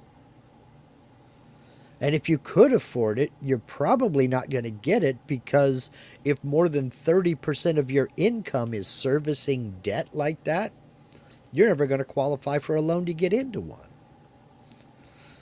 So the numbers may say I can afford a house, but you've already spent it. You got to pay that down before you even qualify for the loan. So there's a lot of things going on. There's a lot of things at play. I get the cynicism. I understand the cynicism. No, it's it's not cynicism. Well, there's a Be- reality aspect to it, though. there is a reality aspect to it, just as there was with me. It's more intense now, but it's more intense now because the world I grew up in doesn't exist anymore. That's I one of the didn't I didn't have college debt. I didn't have student loans to pay off. I didn't have credit card debt. I didn't have a car payment. But is the problem credit card? Look, is the It, it's problem? it's one of the problems, is No, what but I'm getting at. let me ask the question: is the problem all those debts, student debt, this and that, or is the problem the debt because the prices for entry into your schools or for purchasing a like? In other words, I think that the wiggle room has become less. Hmm. I think that that's difficult Yes, to avoid. yes, because you were paying a smaller percentage of your income to go to school. You could work a part-time job and go to college. You can't do that now. You can't do that now. Not even at your local community college. You can't do uh, a 4-hour shift at Taco Bell and pay for school plus your living expenses. You Right. can't even pay for school. Um, I'm going to be honest. Higher education anymore is a scam. When you're paying $200 for one textbook, it's a scam. It really is. And people can get mad at me all they want about their me saying that their criminal justice degree isn't really a marketable skill. Well, how about the HVAC guy right down the block from me who's pulling in 60,000 a year? You're not going to do that your first year coming out of that school. But the problem with that, though, at the same time, Mark, is that if you think of a country, a couple of things, and you think of the population, Hmm. the student population, Hmm. that's fixing to get into the the schooling, the higher level schooling, or Yeah, careers or technical things or whatever. right. If you think of a country, we need the spectrum of all those things Hmm. so they can fill all the different needs that Right. we need the people that grease monkey or We need technical. mechanics. We need heavy equipment operators. We need carpenters. We need electricians. We need plumb. We need all those people exactly. But we have also convinced two generations of kid that that kind of work is beneath them. They got to get a degree so they don't have to do those kinds of jobs. But do you think, well, there is a level of that the system has convinced, but do you think that some people, be it family, like you know how they say, like, we've got a family, everyone, we have two doctors in the family, or this, like there's family incentives that they push towards, hey, you got Sure. to do this. There's that Hmm. level, Yeah. but there's also the level of whatever the schools and the teachers and this and that, where the Hmm. kids are influenced, and then there's also the students themselves. Like, what if a kid is so hell bent, like totally into like, mechanics, and in other words, what I'm getting at is this: yes, you can train a person that's more like a writer, a columnist type person, a kid Hmm. that's like aiming at that. You could put them into a mechanics situation, but is that? I, I know food comes first, but is that kid? Are you is he being forced into? In other words, like, yes, there's the force that you're saying, where, oh, you got to do this because if not, you're just gonna not. But there's also the other inverse of that, where kids gravitate, I would assume. Some do. Right, Some do. There's a and the Army, the Navy, the Air Force, Marines, and the Coast Guard are full of them. right. Kids that want to branch out on their own and want to do what they want to do, and the trades are full of them. Doc Hildebrand is a great example. I think Doc Hildebrand is a good example of a millennial with a head on his shoulders who knew exactly what he wanted to do, and he got into an occupation. He's an electrician who got into an occupation that pays damn good money, to where he, in his early 30s, was able to buy a house for his wife and kids. Um, that's the kind of person, that's the kind of spirit, and that's the kind of discipline you need. He also doesn't have a ton of credit card debt. He also doesn't have student loan payments. He's an electrician and he makes damn good money. Right, but we can't have 340 some odd electricians, because then like, No, we you're need. absolutely right. But what I'm talking about is stop convincing people to go to college if they don't want to and if they don't need to. This BS about you you you can never be anything if you don't have a college degree is a bunch of BS. Ask the guy operating the crane at Long Beach if he's got a degree. No, he doesn't, and he's making a six-figure income.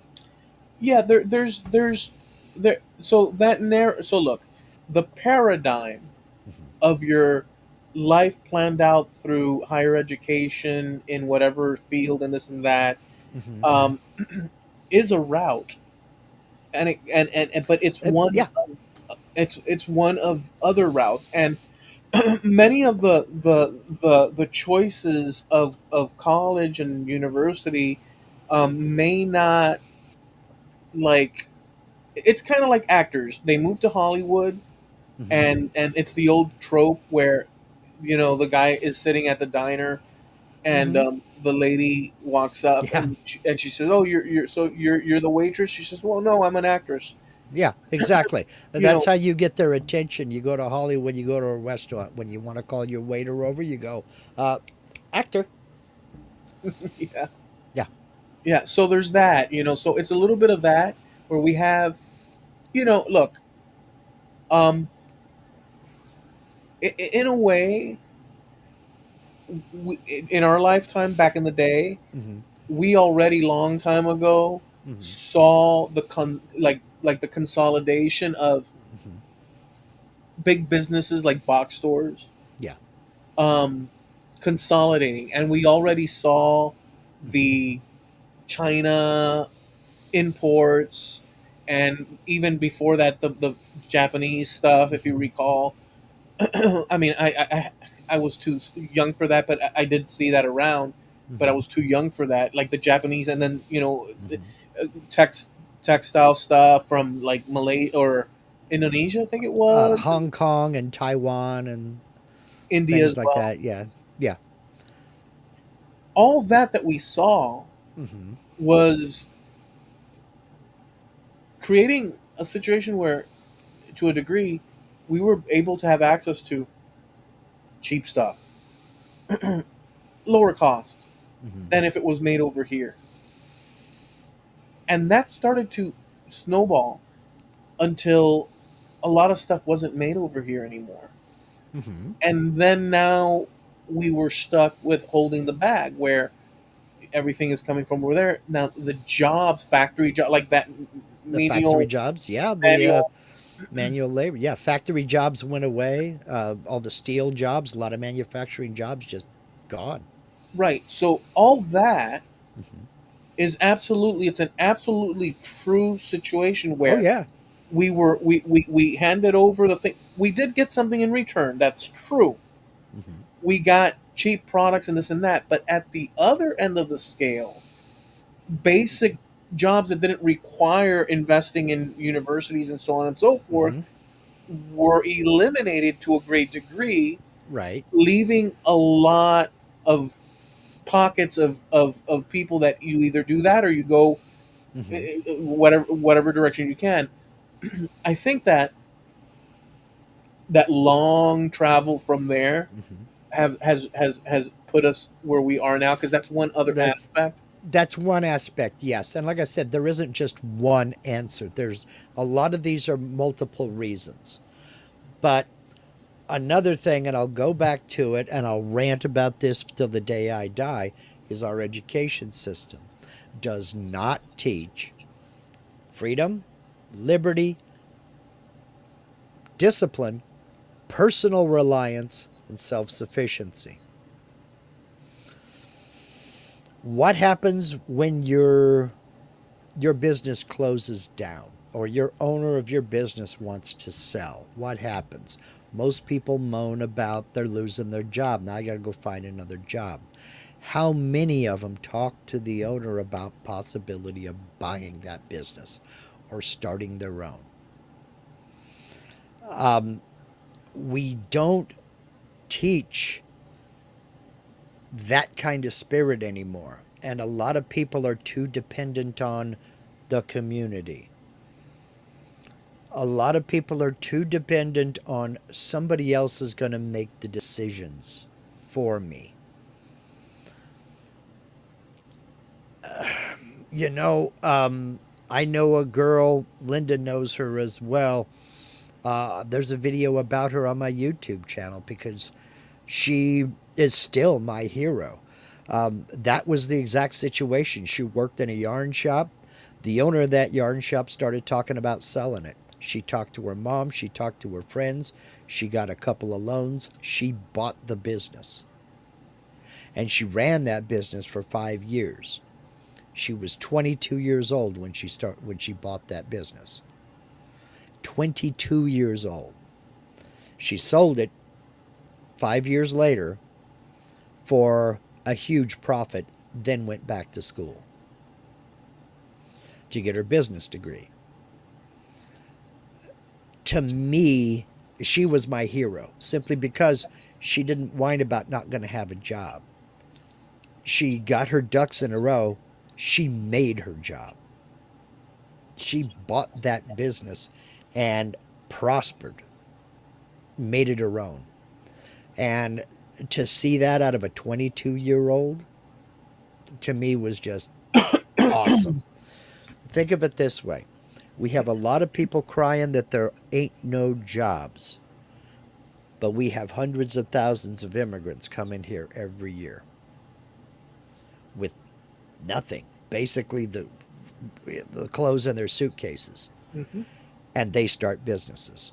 My next door neighbor was one of them. He came here 25, 30 years ago, a legal immigrant from Mexico, him and his wife. He started a business. He now has a nice piece of land not too far from here, and he's got a horse property and just is living life. If he can do it, not even speaking the language, a U.S. native can damn sure do it, you know? But Well, we have to teach that, and we don't do that anymore. well, look, there's statistics. There's a few problems with that. So there, or not problems with that you said that if you, but problems with the situation. So there's statistics out there. I've skimmed through them, but this is a good thing to look at. or later to look at, where people that are immigrants, Hmm. whatever the number that might be of people, like I don't know the details of it, but there seems to be a level of, there's two forks in the road at least. One where people purchase businesses and go into businesses and service the community that way, Hmm. and then others that do sort of like, what do you call it, services type jobs, or there's a word for it, just like hotel, Yeah. um, Yeah, you it's service related industries. Yeah. or in the fields. Yeah, and then you're talking about agricultural work. Yeah, I'm not saying everybody comes here and starts their own business, No, no, but let me but get to the point that I'm saying, and that's yeah. point number one. You Hmm. have that dynamic, Hmm. right? Um, and there's other things too, but like in terms of like Sure. people that are working. But then on the American side, Hmm. um, I can't speak for all Americans. Right. I can't even speak for an American across the way. I can only speak for myself in reality, Hmm. but I can also speak just broadly, and I'm saying that out loud. But in order to establish that, I'm not trying to say full blown this is what it is, because you can't account for so many people. But I have this notion, and maybe it's real or not. I'm going to have to explore that, but I'm going to say it out loud, even though I have not affirmed it or this or Well, that. yeah. Okay. Where if you're born into the comfort, even if you're poor, Hmm. and poor here means poor here is a whole different story than on Yeah. average than poor any other place. Yeah. If you're an American, Hmm. we talked about this in the beginning. You grew up with, sure, there's exemptions where people were treated Yeah. poor, There are always going to be exceptions, but go but ahead. broadly, Hmm. there's a great level of comfort from the society around us, Hmm. that even though we may have our little, you know, Yeah. hissy fits over one thing or the other, but broadly speaking, Hmm. Americans, and I would assume this is true generationally because it's true for me, first generation Americans. So how much more would it not be true for people that are, it's not them or their parents or their grandparents or their great grandparents, it just keeps going. Well, yeah. So that this level of security and comfort from the society Hmm. provides for a little bit more of a, I don't want to say hippie, but a little bit more of a nonchalant, a little bit more of a rela. The intensity that an immigrant has is like survival. Do it or you're dead, man. Okay. And an American has the conditions that were A set. more bohemian mindset, maybe. No, I just use that as an example. What I'm trying to get at the core of this is that because we grew up in stability, Hmm. like my stability Hmm. compared to compared to Okay. yours. Well, no, let me flesh it out. My stability compared to yours, we're both American, Hmm. but I have parents that were exiled Cubans. Yeah. So you would assume, or you could at least reasonably assume that, well, sure, Elo was born here, but his parents dealt with like cultural, political, Yeah. economic change, and Hmm. then he's born here. Hmm. So it only stands to reason that Eloy, while American, because I'm using us as a Yeah. comparable, while Eloy, born here, American, he would be he would be pulling the wagon with him, concerning all those troubles and so on. And guess what? That's true, but it's not true at the same time, even at one generation Hmm. compared to you, let's say, Hmm. because you have the family I have a going long back. lineage back here. Yeah. But in my case, even though that's true, I am pulling the wagon in certain ways. Hmm. Personally, as a kid, growing, and thanks to my parents, I guess, or the Hmm. Cuban community at large, um, we just enjoyed the snot out of Mm-hmm. of Miami, America, the beaches, the convention centers. The Mm-hmm. we were, but we had that history, but the history was not placed on top of us. Right. Um, so what I'm getting at is this: even me, with that urgency of a close situation compared to Mm-hmm. yours, Yeah. just being born here and living out your life in America Mm-hmm. as a first generation American is sufficient to have that bohemian thing we're talking about where That. I'm protected, man. I'm Yeah. protected. This is America, and and Rambo and this and that. So what I'm getting at is that there might be some of that at play. I'm not saying just because you have generations here, then you were like nonchalant and hippie. Yeah. No, Well. on average, Mm-hmm. because you said I don't see why if these people can't do it, why kids that grew up here, Mm-hmm. why the hell Why not? they can't do it? Yeah. And so my answer to that as a possibility, I just Mm-hmm. fleshed it out, Mm-hmm. is that our comfort, our comfort provides for a little bit more of a lean back sort of and and thing. that might it might and I did grow up in very comfortable surroundings. We were very middle class. I was not born with a silver spoon in my mouth. Both my parents worked, so that we could always, we ate well. We went out to dinner when we felt like it. We had two cars, but we weren't rich. Like I said, my parents didn't have a color TV set till I was 16, so you're looking at 1977. But I was also taught that if you didn't have enough money, you had to get out and earn it. Yeah. That nobody was going to just hand it to you. And if you wanted to make things better for yourself, you had to work for it. And that work might mean taking a chance. That might mean relocating. My dad did. If it was good enough for him, it'd be good enough for me. Why wouldn't I? It was a matter of, and nobody's going to hand it to you. You got to go get it. And these are the things you're going to need to learn in order to do that. And that's what I'm saying we're not teaching anymore. We're not teaching the kids the spirit. Some of them are, some of us are. We're still graduating doctors, we're still graduating lawyers, we're still graduating engineers. And I think those are legitimate reasons to go to college. But if you're like me and you're an English major, what are you going to do with a degree in English? About the only thing you're qualified to do is teach English. And I You didn't could want to become, do that. you could become a newspaper editor. You can work in magazines. You could. There's a bunch of stuff. I mean, There are millions of people who do that without an English degree. They have a degree in journalism or something else in print media. I was just focusing on English because I liked it, number one. I was good at it, number two. But when I looked at it, career choices with a degree in English, there wasn't much there.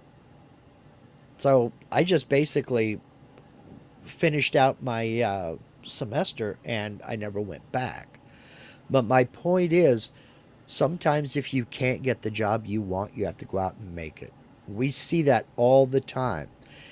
Every food truck you've ever seen in this country was started by somebody who didn't want to work in a restaurant. They wanted yeah, their own. look, there's options. So There's always exactly. This is still the land of opportunity.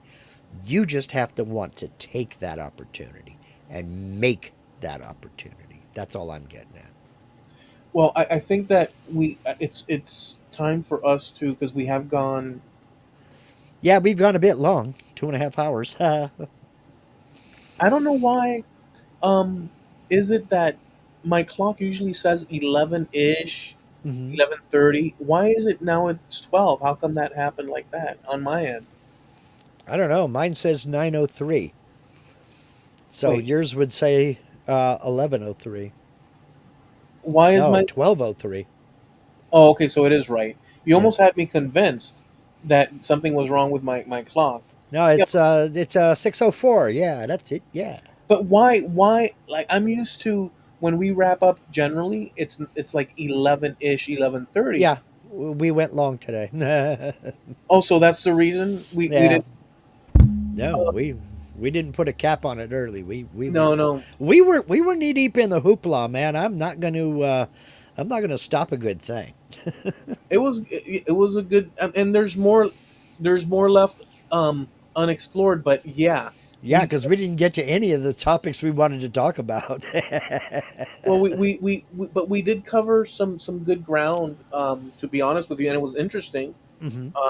So I'm satisfied with it, but I did notice the time, Hmm. so that's why I mentioned it. So do we land? Yeah, let's All right. get her done. Let me throw up the banners and pretend like I know what I'm doing here. Go for it. Okay, so we go live every Tuesday at 9:30 Eastern, 6:30 Pacific Coast time here on the Trampled Underfoot podcast show on YouTube. And so we're also over on Facebook, and you could check that out because we many times post about the topics we discuss here, may be a video or some sort of other link. So be sure to check that out. And we're also over on Trampled Underfoot podcast.com where you can catch our past episodes. Check that out. And we're sponsored by. Now I see I got to hit two buttons and then come over here and do that. Whoosh. Oh, we got to come up with a sound effect for when I do that. Here, let me try something. I can't do two things at once. You know the music that I want. Um, is, You know the music that I want for are you this. sure? Yeah, go ahead. Ready? Go. No, not that one.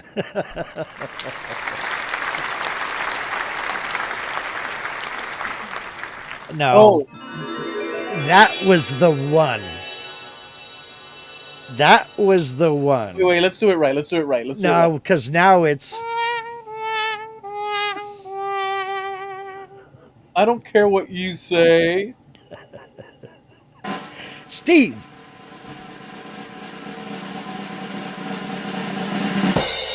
at Arneal Media.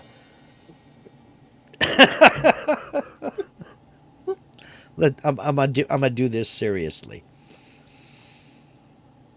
No, I'm not. If you're looking for, if you're even thinking about toying with the idea of a website, and you should, you really should.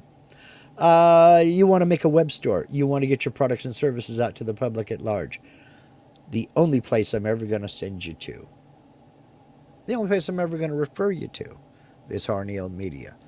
Why? Well, number one, he's very good at what he does. Number two, he's very competitively priced. Number three, it's 100% personalized service.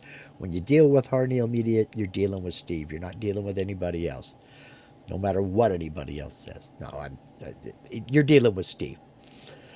Listen, there's nothing else to say. Do yourself a favor. There's a link to Harneal Media down in everything on this channel. Live stream, video, there's a link there. And it's that way for a reason. Get over there, hit that contact us link, and shoot Steve a message. Tell him what you want. Tell him what you're looking for in a website. He will hook you up. That's harnealmedia.com. HARNEAL media.com. Sponsor of Trampled Underfoot podcast.com.